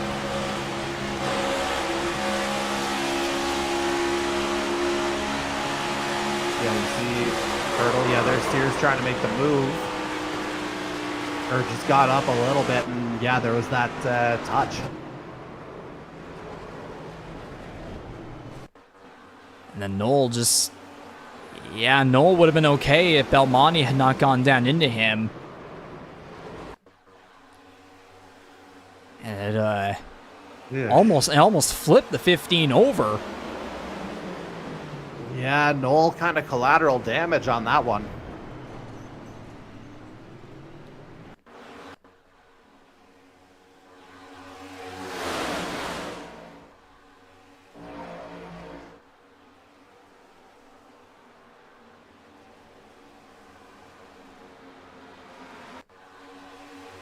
Trying to get a couple different angles here from some of the cars that avoided this one. Oh, yeah, O'Toole might have gotten a little bit of a tap there, but he's still going regardless. And so that's I bet Marini had an interesting look at that. Indeed. So caution on lap 46 for a three-car, or a multi-car wreck down the back straightaway. And so, yeah, we've had multiple wrecks here tonight at the Talladega Superspeedway that have collected many playoff drivers. I mean, you've got Andy Hurdle on pit road. Ty Higginbottom is just coming off of pit road. Kyle Knowles in his box. Darcy Ford is on track at 5 laps down. Adam Wilson is 13 laps down. So that's 1, 2, 3, 4, 5 playoff drivers, 15th or lower. I mean, if these things keep happening, like, if there's enough lucky dog situations, so to speak, maybe guys get back on the lead lap and get lucky here. Like, Adam Wilson would be a hope and a prayer at this point, but I'm thinking again of the 64. You mentioned 5 laps down now. He was 7 or 8 at one point. Now a couple of things have gone down. So in a nutshell, this has been the kind of race where a crank it up might not be possible anytime. Yeah. I mean, nuts is a good word to describe this race so far. I don't know about the full-on nutshell, but it's certainly nuts.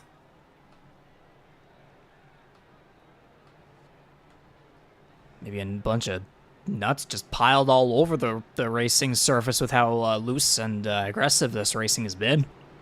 Yeah, plenty of ballsy driving. You're right.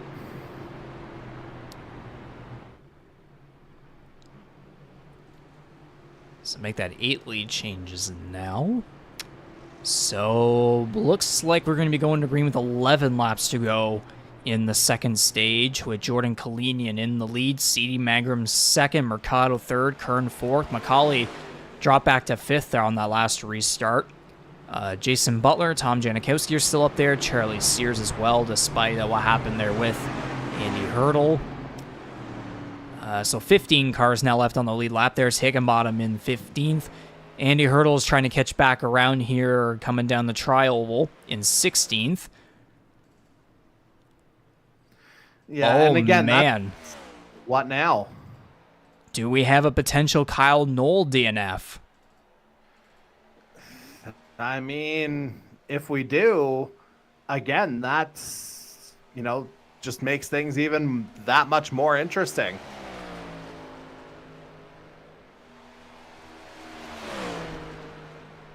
Because again, if he were to at least try to stay in this one somehow, then maybe there could be some luck. Again, he's 3 laps down. Ford is 5 laps down. Adam Wilson's 13 laps down. So again, if this leaderboard updates here, then maybe there could be an out beside Knoll, and if there is, that pretty much seals the deal. Like, unless the damage is catastrophic, like, I'm sorry, you have to figure out a way to stay in this if you're in the playoffs. Like, that's just kind of where it is. Like, there is 0 room to give anything up at this point. It still says Pitt beside his name, so we'll have to wait. We might get official word here whenever this second and middle stage comes to a close. We'll have a better idea eventually. Maybe the game officially does DNF him very shortly. But with all that being said, we still have a second stage to complete here at Talladega Superspeedway for the Piping Kettle 250 round of 10 elimination race. Jordan Kalinian leading the field back to green, looking for his 5th overall win of the season, and for stage wins, he's looking for 16 on the year. I mean, he just knows how to get it right when it matters the most here. And, oh, man, Kern with that dive. Yikes. But he found the spot there. He was able to get back in ahead of Butler. Did it safely. That was the most important thing, as we've seen over the course of the last, give or take 10 to 15 minutes.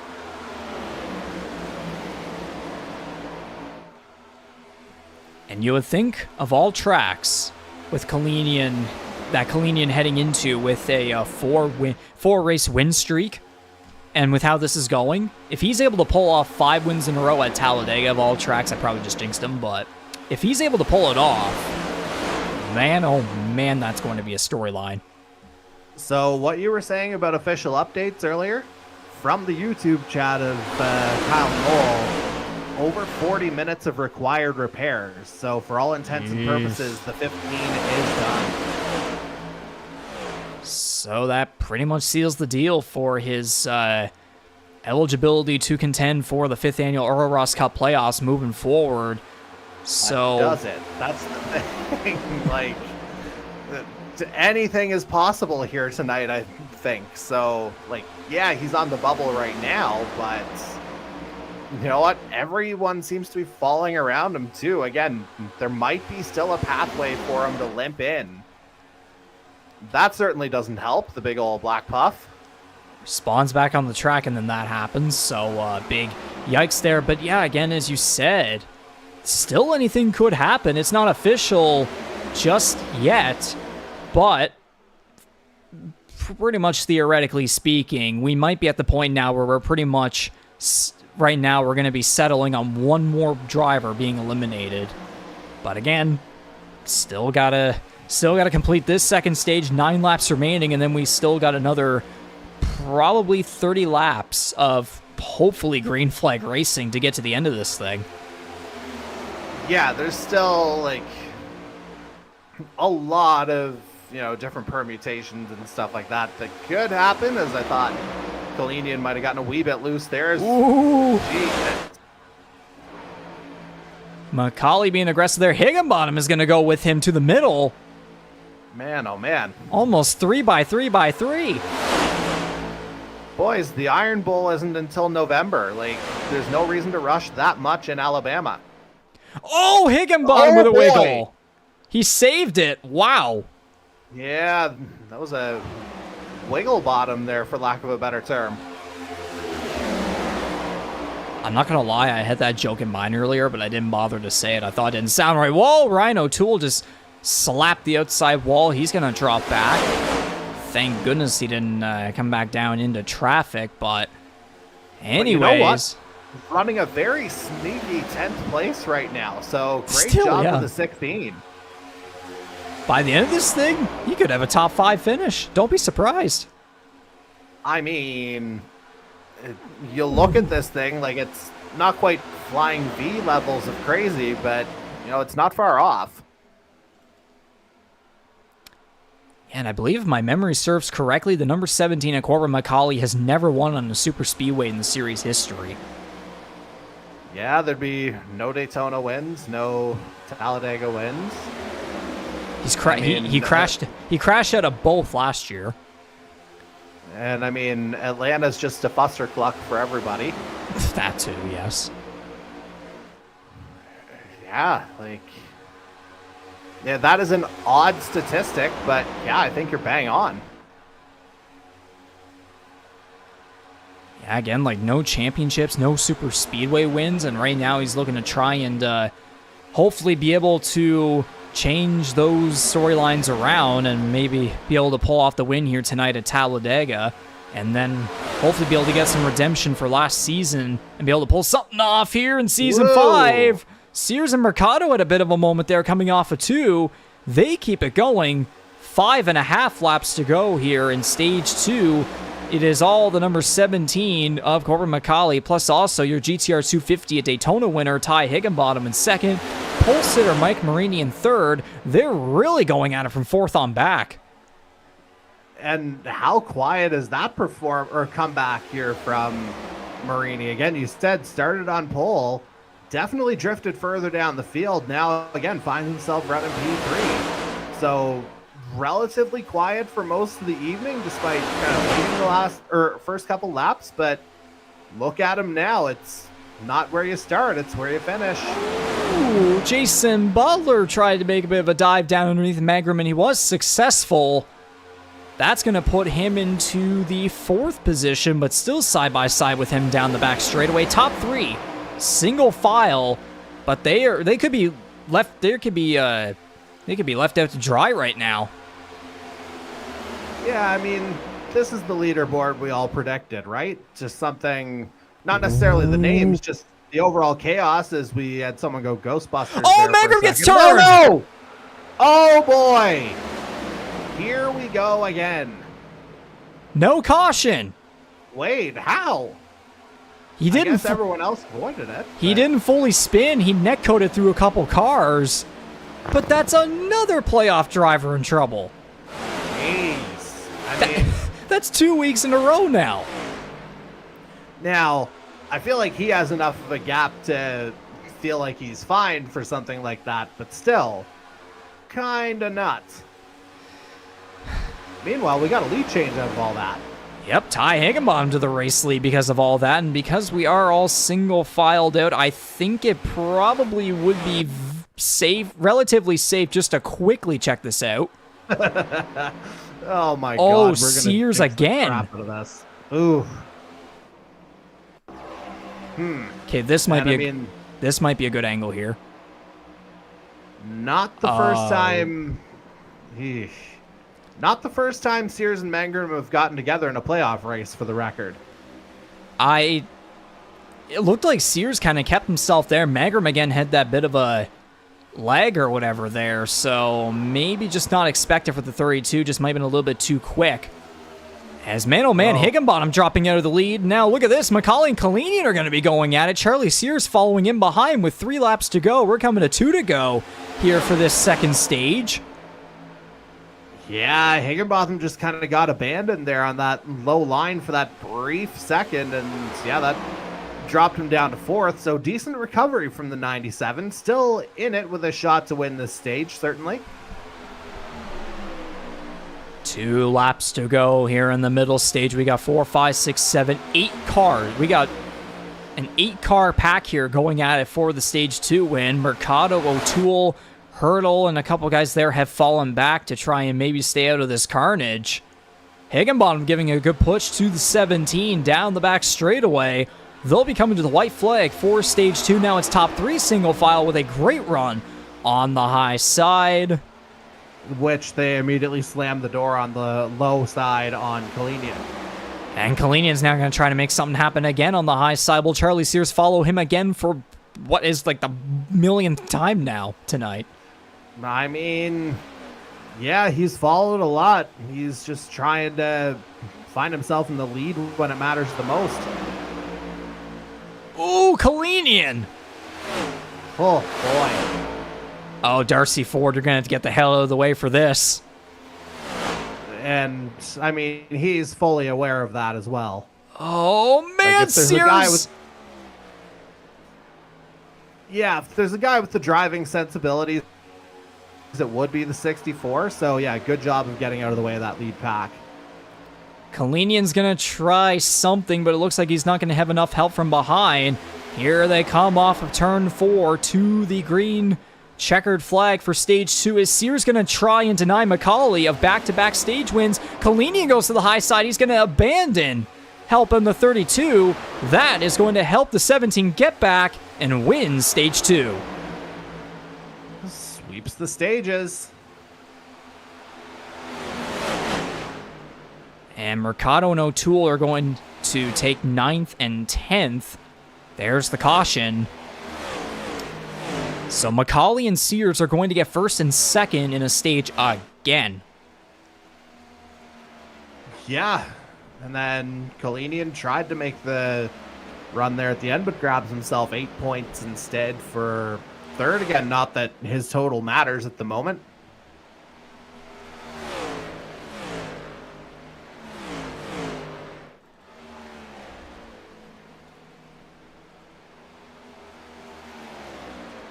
All right, so after 60 laps, we've had 6 cautions, 47 laps under green, 13 laps under caution, 15 lead changes, 7 different leaders. Mike Marini is still the fastest car on the track. Kind of.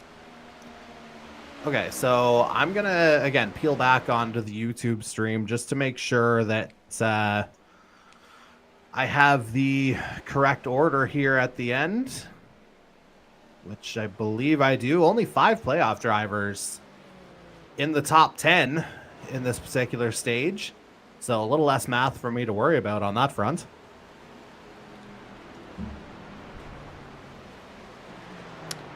And yeah, there it is. Kyle Nola is officially out. It does say it on the leaderboard now. Okay, and so let's just see.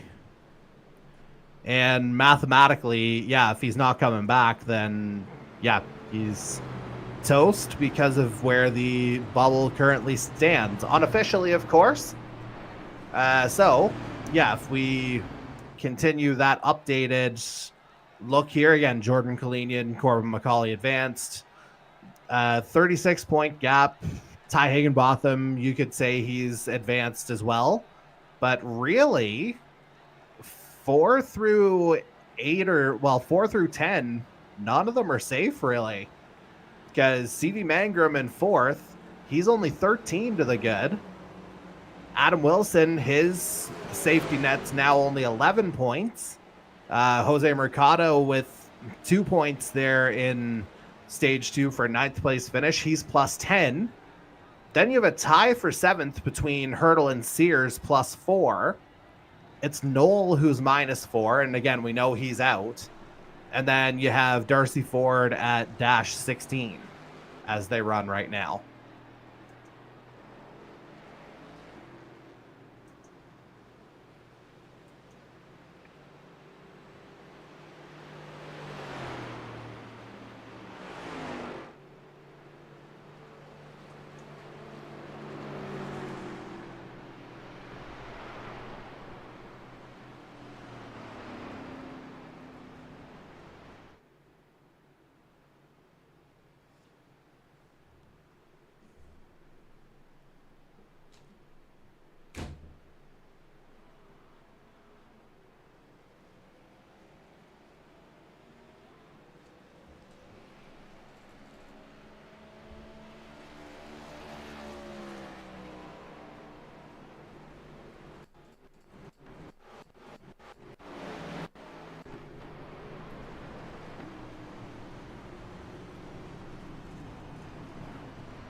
So everybody coming back here after making their pit stops here under this stage caution. Corbin McCauley and Charlie Sears first and second. Jared Ireland has made his way up to the 3rd position. Jose Mercado's 4th. Jordan Kalinian in 5th. Mason Tomlinson up to 6th. Kern is 7th. Higginbottom's 8th. Marini 9th. Jason Butler rounding at the top 10 at the moment. We got 15 cars, or 16 by the looks of it, on the lead lap. CD Mangrum is still in his pit box at now well over a minute and a half in his box. Maybe, again, some damage repairs there. And now he's going to make his way out. Justin Belmonte has been in his box for what looks to be about 20 minutes now. Yeah, not ideal for our best of the rest leader going into tonight. Obviously, he got caught up in that last caution that we had.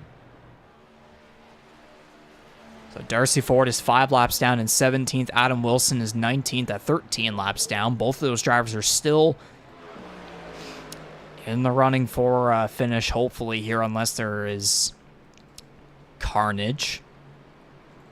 So everybody's going to double file back up here to get back underway for this 3rd and final stage. And by the looks of it, it is going to be 30 laps to go.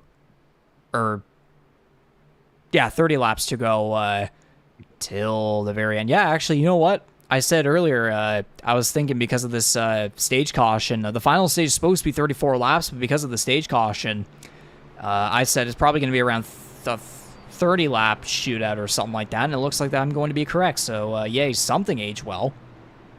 Yeah, so pretty much it'll run kind of similar to how Stage 1 would have been projected to go, similar length there. So we'll see how it all goes here. Can't imagine we've seen the end of the skullduggery here tonight. So drivers here, besides McCauley and Kalinian, drivers that are still well in contention for a win and still need to at least try to finish this race include Charlie Sears, Charlie Sears is 2nd, Ty Higginbottom back there in 7th. Andy Hurdle's back in 15th. So right now there's only 4 playoff drivers within the top 10. 2 of them have not advanced yet. So it's going to get dicey here in this third and final stage. And we're going to see how aggressive these drivers are going to be here early on, because, again, we saw how it all unfolded in the first 2 stages. It's going to be 30 laps to the checkered flag, unless we have overtime restarts, though, because those have happened before. It's the 17 and the 32, first and second, back to the green flag, final stage of the Piping Kettle 250 at Talladega. Yeah, and again, that lower line seems to be decent here to start. It looks like Sears temporarily gets abandoned on that top line, but he'll have the reinforcements there soon enough. Or he could just dip down to the lower line. Or go back up.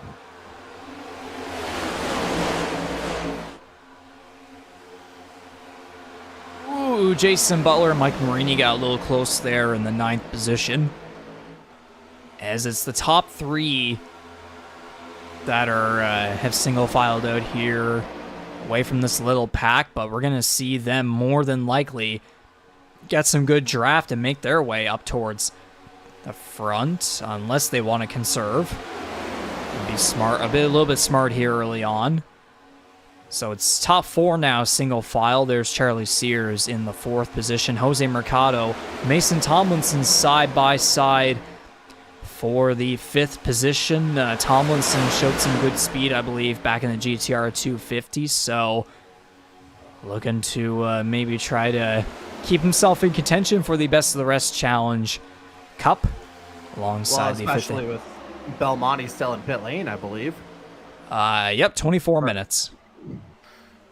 So there's an opportunity for Tomlinson to make a little bit of a dent.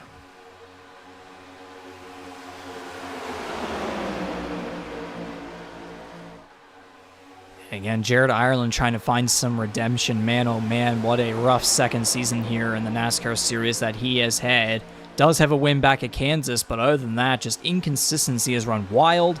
He missed out on a couple of weeks, and then he just so happened to end up missing the round of 12 finale at Watkins Glen, so that unanimously eliminated him from the playoffs. And now here, we're now down to our 4th race here in the 5th annual Earl Ross Cup Playoffs, and Ireland looking to try and salvage his season in some capacity, maybe try to pull off a Superspeedway win.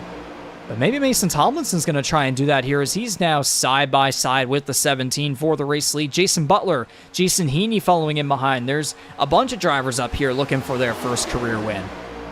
Yeah, pretty much double file all the way through the field here, as Tomlinson's going to dip to the lower line, but he's still got the Jasons chasing up top.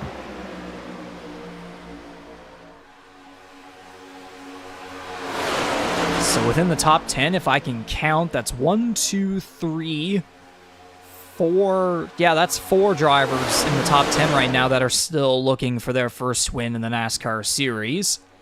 Of course, Macaulay's got plenty of wins since he first joined us in Season 1. Andy Hurdle having that 1 win at Charlotte this season. Jared Ireland's got a couple wins. Jordan Kalinian, self-explanatory. Charlie Sears winning back in Monza. That helped him make his way into the 5th annual Earl Ross Cup Playoffs, winning in. And then again, drivers like, there's Tomlinson. Butler still has yet to get a win, and now his 5th season here in the NASCAR Series. Mark Ouellette in his first season still awaiting a potential upset of a victory. Jason Heaney as well has shown some solid runs throughout the year. We saw how fast he was back at Charlotte Motor Speedway, collecting a stage win as a matter of fact there. So plenty of open opportunity for these guys, but simultaneously with how the race has been going, is it really open opportunity?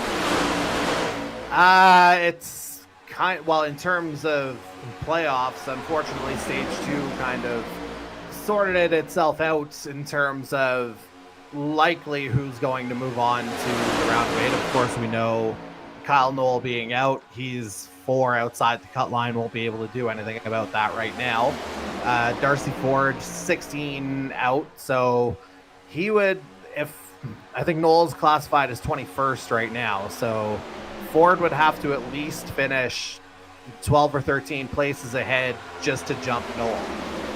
So I think it's pretty much academic that we have our 8 set, but stranger things have happened.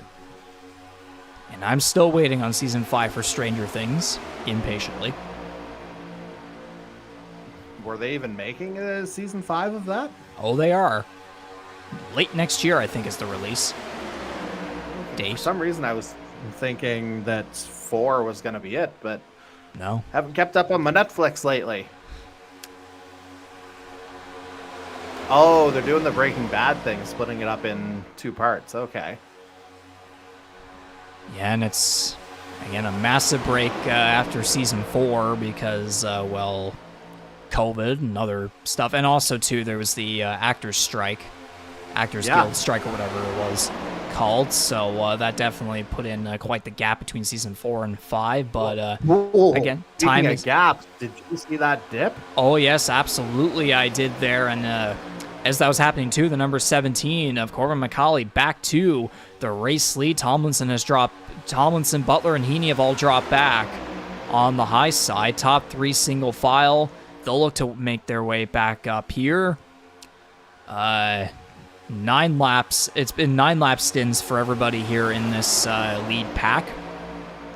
So, judging by the math, could we see another pit stop, or are they good? Oh, no, we'll see one more. Okay, we will see one more. Okay. Yeah, 23 laps to go, or 22, I guess, if I'm reading the Potato Vision correctly. Either one. Yeah, and we were saying 15 to 20, and this will be lap 10 of their stint, which would coincide, of course, with the competition caution at the end of stage 2.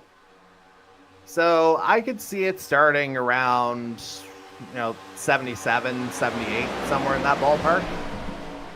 And because of that, we might as well go ahead and thank the following sponsors and partners for supporting the Canadian E-Motorsports Network and helping us do what we're able to do here every single Tuesday night on our YouTube channel and on iRacing. Kyle's Fried Chicken and Barbecue, Rampage Coffee Co., Piping Kettle Soup, of course, Piping Kettle, thank you for being the title sponsor of tonight's race, Fort River Brewing Company, Bangarang Hard Seltzer, Nordic Aluminum, GSGSG Vinyl 3D, GTR, and of course, powering the Crank It Up every single race here on the iRacing platform, TrackCams22.com. Thank you for providing us with these outstanding professional broadcast cameras that you see being used here in every live production of Canadian E-Motorsports Network action on iRacing. So, we're going to get it over with just in case some shenanigans start to break out once again. It's the TrackCams22.com. Crank it up.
So that was the TrackHams22.com Crank It Up. Once again, thank you very much to them as per usual for providing us with these outstanding broadcast cameras that we use for every live production of Canadian E-Motorsports Network, powered by Kyle's Fried Chicken and Barbecue action on iRacing.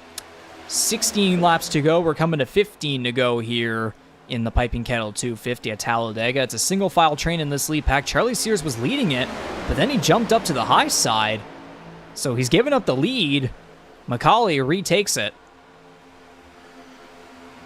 Yeah. Oh, a bump there, though, from Ireland. Just as I was about to try and make some kind of a good point, that's going to send Sears tumbling down a little bit. So yeah, still a single file train down there. Sears is going to end up dropping all the way back to what looks to be maybe 12th. Yeah, there's just nowhere for him to slot back in here. 18 lap stints for pretty much everybody here in this lead pack, as there's a bunch of cars actually in front of them that have come down pit road. That would be Ford, Magram, and Wilson. So Magram is 1 lap down, Ford is 6 laps down, Wilson's 14 laps down, so there's pretty much no trouble whatsoever here for them, although Magram at 1 lap down, if he can at least try to get back on the lead lap, and if there's any wrecking in front of him, then maybe he could still salvage some sort of a decent finish. Yeah, I mean, I don't want to go all Lloyd Christmas here, but I'm still telling guys there's a chance. There's always a chance until the checkered flag. It's like that quote from that one ARCA driver where it's like, can I even fully... I'm not taking my foot off the pedal until I see God or the checkered flag. Yeah, that was... I think that actually popped up in our driver chat earlier today, too. Yeah, and I think it was Andy Jankowiak. I could be wrong. Yeah, I think it might have been... I feel like it was Bryce who said it in ours, Bryce Fontaine. And speaking of a name familiar to that, Tom Janikowski in 11th, so not too shabby out of him, looking for a top 10 finish here tonight. 20 lap stints now for everybody here, although, again, for some of these guys, fuel might be different in between each and every one of them because, of course, there are some drivers that have been going all out. Some drivers have been conserving just a little bit, so we'll see how all these strategies are going to play out here with 13 laps to go. Everybody coming off of turn 4, and here they come. Yeah, that was kind of the upper end of that pit window that we were thinking about. 15 to 20 was the reference from earlier. And yeah, pitting this late, you're taking absolutely no chances in terms of the mileage. You're good from here. Yeah, as soon as everybody packs back up, and then it's pretty much a massive dash to the checkered flag. Oh man, Jared Ireland's going to take massive advantage of everybody. But then the thing is, he's going to be left out to dry. That's true. Where are Marini and O'Toole on track? That's them. I think that was just them in the background. That would have been the trio that pitted before. Marini is actually going to pit a lap later than these guys and try to maybe get in behind. Fingers crossed. Ryan O'Toole and Hunter Young were together there. O'Toole's now going to come down. So will Young. But Jared Ireland pretty much leading the way at this point. Then McCauley's left out to dry, and then there's a whole giant pack here. Well, I won't say giant, but I guess judging by how this race has gone compared to how many cars we had going at it at the start of the race, this is indeed a big pack here that's going to be charging after the 13 and the 17. Mike Marini might not be in good position here, depending on how they come around. Oh, Jared Ireland back down. So, I wonder if he was maybe a little bit of a naughty boy on pit road before, or maybe he had the same thing that Jason Heaney had earlier. I wonder if Ireland might have missed his box. Yeah, that's what I'm saying. And Ireland, he'd be one of the first boxes there, too, because if you recall, he qualified right at the back of the pack. And the thing is, too, like, everybody was kind of in a whole pack coming down pit road there together, so maybe there was a bit of too much double file action going on. Again, we'll it's just speculation at this point. But because McCauley was left out to dry there in front of a bunch of cars, he has now dropped back to the end of this lead pack. And so inheriting the lead after all those pit stops, coming to 10 laps to go, is Jose Mercado. Again, another former Talladega winner, so wouldn't he love to break a bit of a drought here that goes back to season 3? Back to the console era. Which... So yeah, the 2021 winner, I believe? Yeah. Yeah, and it was Phoenix 22 where he last won. So yeah, there's a couple veterans in here that have been on some long winless streaks, of course. Ooh, Will Kern trying to go to the inside as Mercado stayed up high coming into turn 3.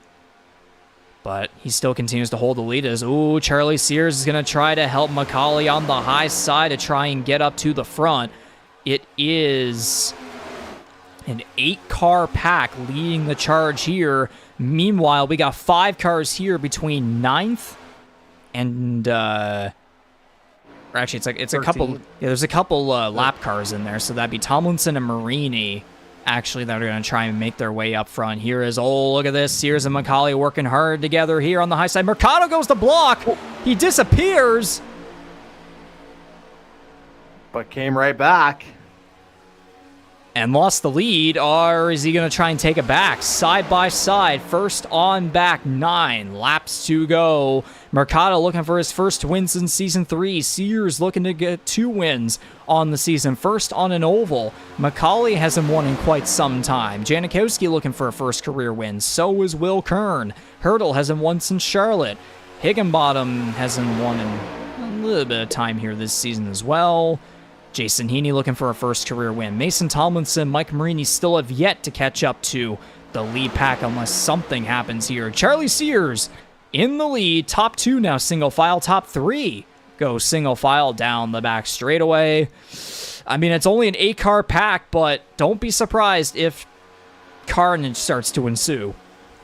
Well, everyone's got something to race for here. Like, Corbin McCauley, he wants to get some positive momentum going back and get back into the winner's circle since it's been a minute for him, as you mentioned. But how about guys like, Charlie Sears, your current leader, Jose Mercado in 3rd? Like, these are guys who are projecting to be toward the bottom of the round of 8 as it is right now. How big do you think 5 playoff points for a victory will be for them as they move on for the reset, especially for Sears knowing that Chicago's next week?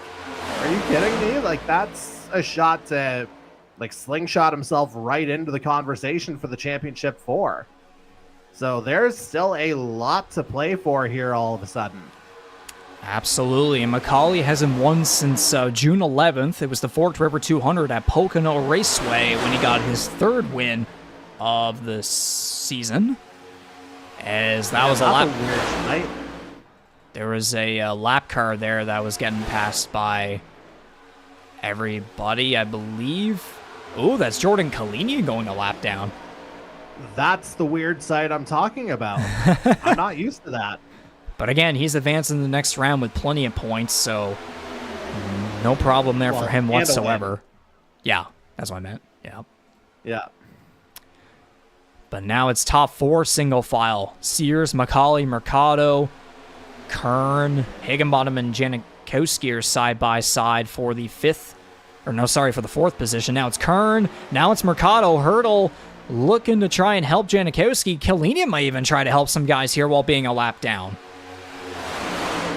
Yeah, that could be an interesting dynamic here as well, because, like, again, we pretty well know who the round of 8 drivers are going to be, but if you're Jordan Kalinian, I'm sure there's probably some guys that, would prefer to maybe not be breathing down your neck quite as much. So if he can help other guys hinder those drivers in particular, he could still play a bit of a factor in this, even though the drive for 5 is very much not alive in this case.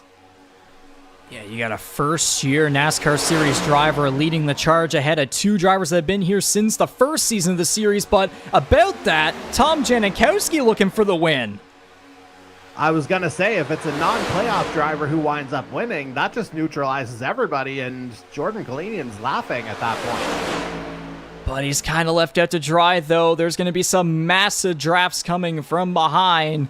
Kalinian helping Hurdle on the high side. McCauley pushing Sears on the inside. It's going to be 4 laps to go this time at Talladega. Oh, man. And this is going to be over just like that. It is. Like, I don't know if we're getting on the precipice of that ticking time bomb feeling that you mentioned before that other big wreck. But all is good for now. At this, now you would think Kalinian would be going for the win right now, but actually he is just in front of Will Kern, maybe trying to help him get to the front. Oh, Janikowski got loose. Yeah, now, like, it's almost like that feeling that you hear about at Indianapolis on the IndyCar side of things. You almost don't want to be leading going into that final lap, because then you're susceptible to everybody launching attacks. It's 3 wide now. Oh, gosh. Oh! How did they not touch? And because of that, top 3 are now single file. Jason Heaney, or actually top 2, technically speaking. Kalinian pretty much has to get out of there to stop making this so confusing. It's Will Kern. It's Will Kern, Jason Heaney, and Tom Janikowski, top 3, although McCauley is fighting for that 3rd spot on the high side. Oh, Sears and Mercado make contact. Oh, boy. Yeah, this is where it's going to start to get dicey again. McCauley might get some help here from Hurdle on the high side. These guys have separated just a little bit, coming to 2 laps to go, but the drafts are going to be massive here. Everybody's going to get back together in just a short bit of time. 2 laps to go in the Piping Kettle 250. Who could get the job done? Well, that'll be determined by whether or not that high line can make it full-on double file door-to-door here, but it looks like McCauley, I thought he was trying to go low line, but he'll stay high for the moment. There he goes. And there's what I was projecting was going to happen. It's Hurdle, and Ty Higginbottom has gotten himself back into the mix. He could try to get a win here after being involved in some stuff earlier tonight. Yep. Top 2 now single file. Top 3 single file. Coming to the white flag. 1 more lap to go in the round of 10 elimination race. Who's going to get it? And elimination is pretty much the name of it here tonight. Well, attrition would be the other one, but yeah, it's just been wild all over the place, but there's been a constant name at the top. We'll see if Corbin McCauley gets the sweep. This could be catastrophic for the 17, though, because the 7 and the 97 might try to work together. Oh, there's a lot of blocking, lots of aggressiveness. Yeah, like, everyone's just trying to find that spot to launch that final attack. Don't count out Mercado here. He's getting up to that. Oh, Hurdle almost gets turned. Oh, yeah, so that's going to take Hurdle out of the mix. That's going to help the 17, but could Mercado get the jump? He's going to go to the high side. He gets blocked. To the line. McCauley wins at Talladega. Just held on. And again, it's been a little while since we've seen the 17 take one, but what a time for him to do it. And yeah, it was quite an ending, but it was a safe ending. It might not be such a happy ending, though, for the 7. Oh, I never said happy.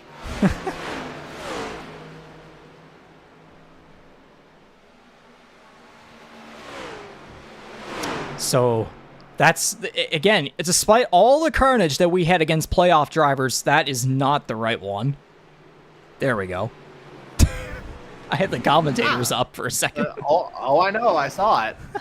Yeah, so we won the race. Yep. Well, didn't the fans win the race? The pace car won the race. Our 21 YouTube viewers, which thank you for all of those viewers, by the way.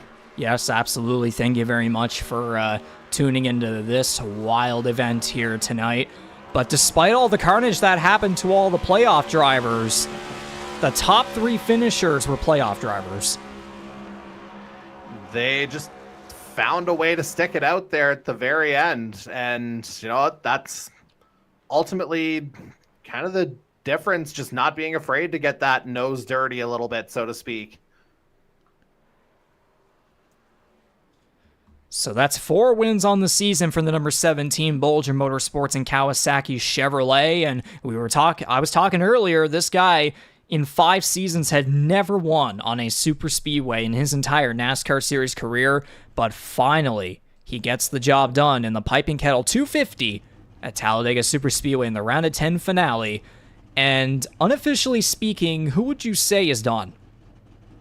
Well, officially I can tell you it's Kyle Knoll and Darcy Ford who are done. Okay, yeah, I just haven't put in the final numbers yet, but yeah, there was no coming back for either of them.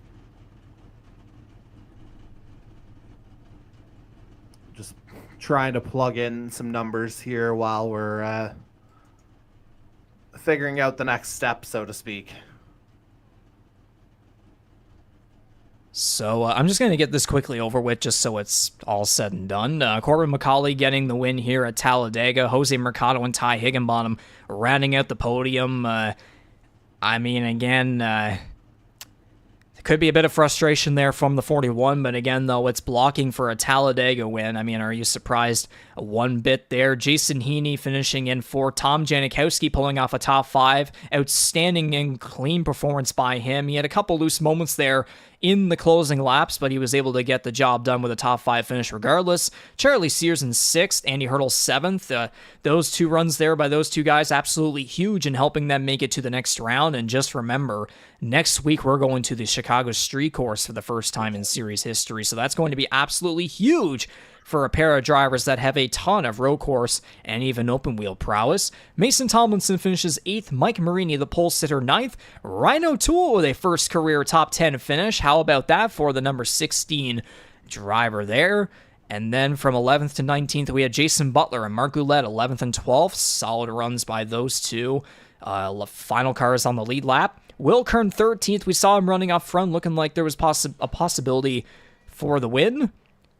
Jordan Kalinian 14th, CD Magrum 15th, Jared Ireland 16th, Darcy Ford 17th, Hunter Young 18th, Adam Wilson 19th.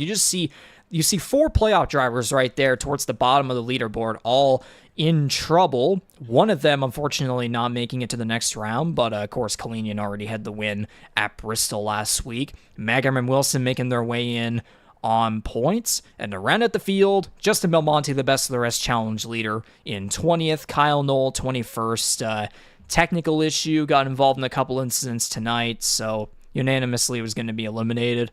Bryce Fontaine 22nd, and rounding out the field, a bit of a neck code leg issue, something like that early on in the race in turn 3.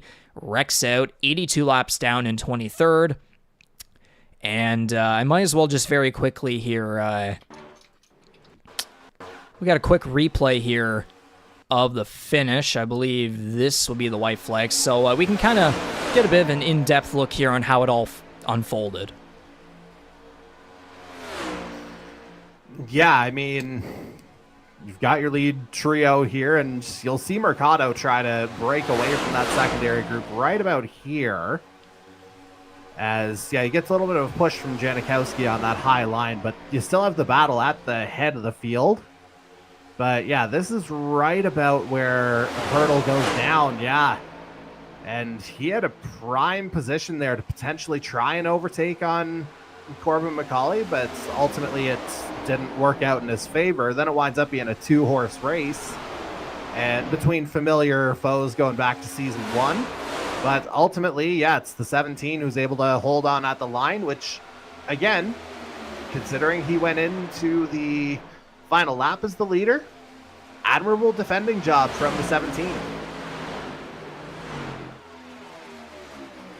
I will safely assume that we can probably go into Discord for the for the interview. Yeah, I was just going to ask you about that. Yeah. So just give me a second here. Yep. So just going into the loop here very quickly, I muted it.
Oops. So, yes, that these things happen, especially when you haven't had to use a particular service in a little bit, because it's been a minute, as I say, since we've had a chat with the winner of tonight's race, the number 17 Bolger Motorsports Chevy of Corbin McCauley out of Charlottetown, PEI. First off, Corbs, how's it feel to get the monkey off your back here? It's been a minute. Oh man, Jordy, it feels so good to get that monkey off the back. I mean, I went into this race with expectations of probably crashing out, because like for the last 5 years, I mean, super speedways haven't been my thing in this. I've done all I can to try to win one of these, and it's finally happened. I've got a super speedway win in the Canadian E-Motorsports network. Yeah, and it came at, a very timely point in the season here as well, with tonight, of course, being the round of 10 eliminator. So kind of take me through the events of the evening here. Obviously, it was kind of a race of attrition from start to finish. Just how were you able to kind of keep a cool head and, keep everything clean on your way to sweeping, obviously, the win and both stages? Well, honestly, from the very beginning of the race, I mean, I could tell it was going to be a close battle throughout the pack. I knew it was going to be close, hard racing with lots of blocks and 3 wide and things like that. But I honestly didn't expect them to start crashing that soon into the race. I thought maybe we'd just kind of file into a single file train and then make our green flag pit stops and then go for the stages and stuff like that. But turns out, yeah, it was a pretty big race of attrition.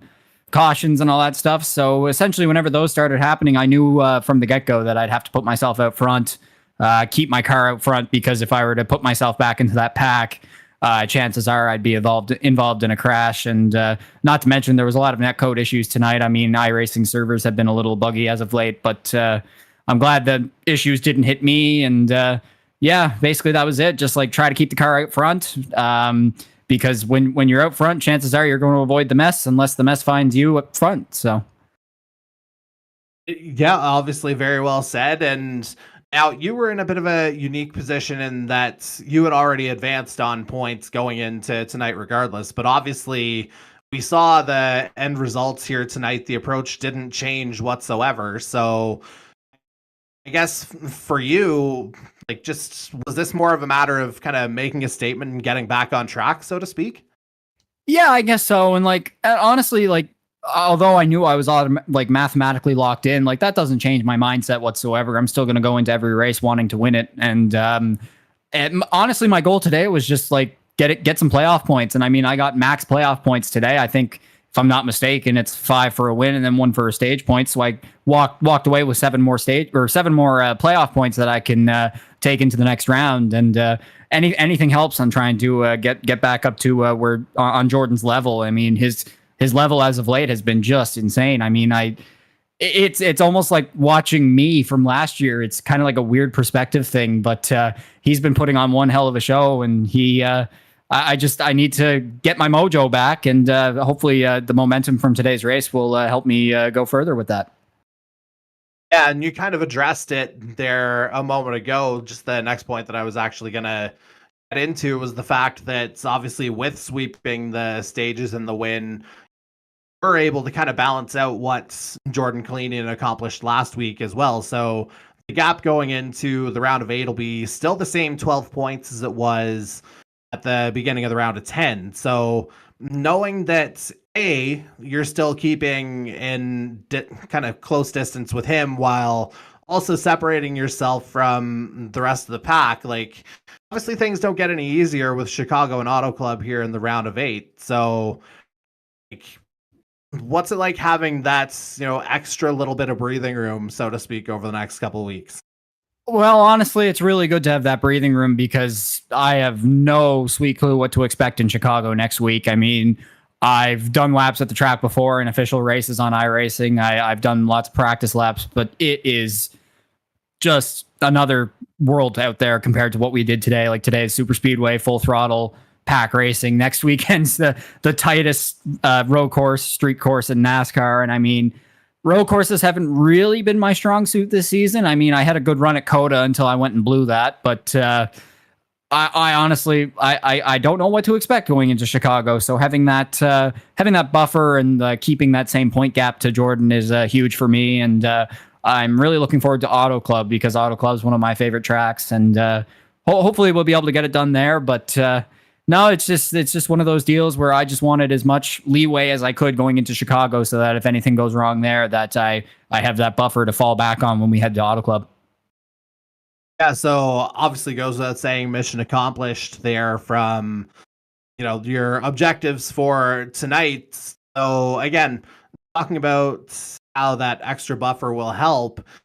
How does the and again, the lack of familiarity with Chicago will play into this, but just how much will the driving style change from, again, just the wide open, full throttle nature of night going into, arguably the track where precision is more important than anywhere else?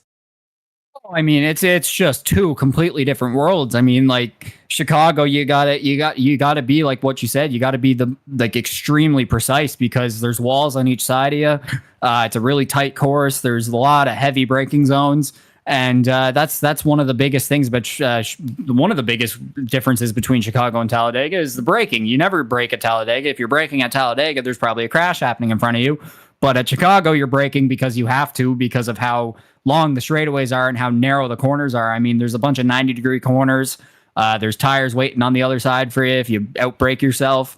It's one of those tracks where, like, if you go double file through a corner, it's sketchy. It's really sketchy. And one of the biggest things about Chicago is that track position is going to be absolutely key. So the goal for next week is to put out a decent qualifying lap, start myself up front, and hopefully we'll stay there.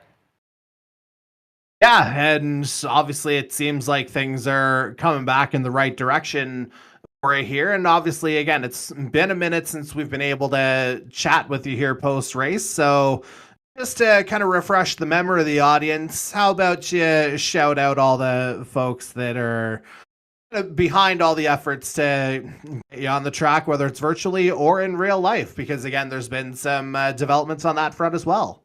Yeah, of course, man. So yeah, I'd like to thank Bulger Motorsports, ARC Carpentry and Flooring, Cavendish Farms, Captain Mike McCauley, my uncle's fishing boat. I'd like to also thank O'Connor Glass and Shaw's Towing as well. Those all the partners on the virtual and the real life race car. And we came home with a P3 in the feature out of 10 cars, I believe it was last weekend, and we'll be going out again this weekend for some Super Series racing, 30-lap feature. So we'll be on the same card as the Super Late Model Series. It's going to be fun.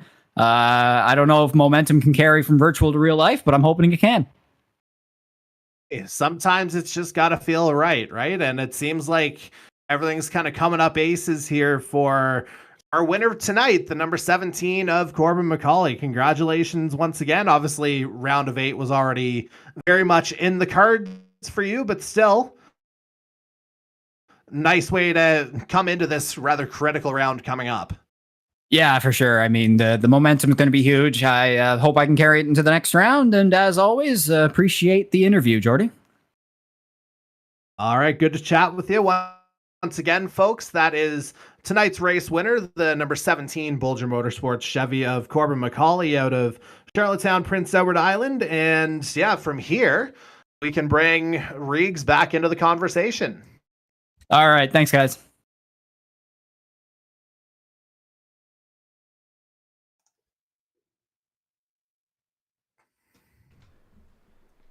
All right. I'm back on Video Ninja if you are, sir.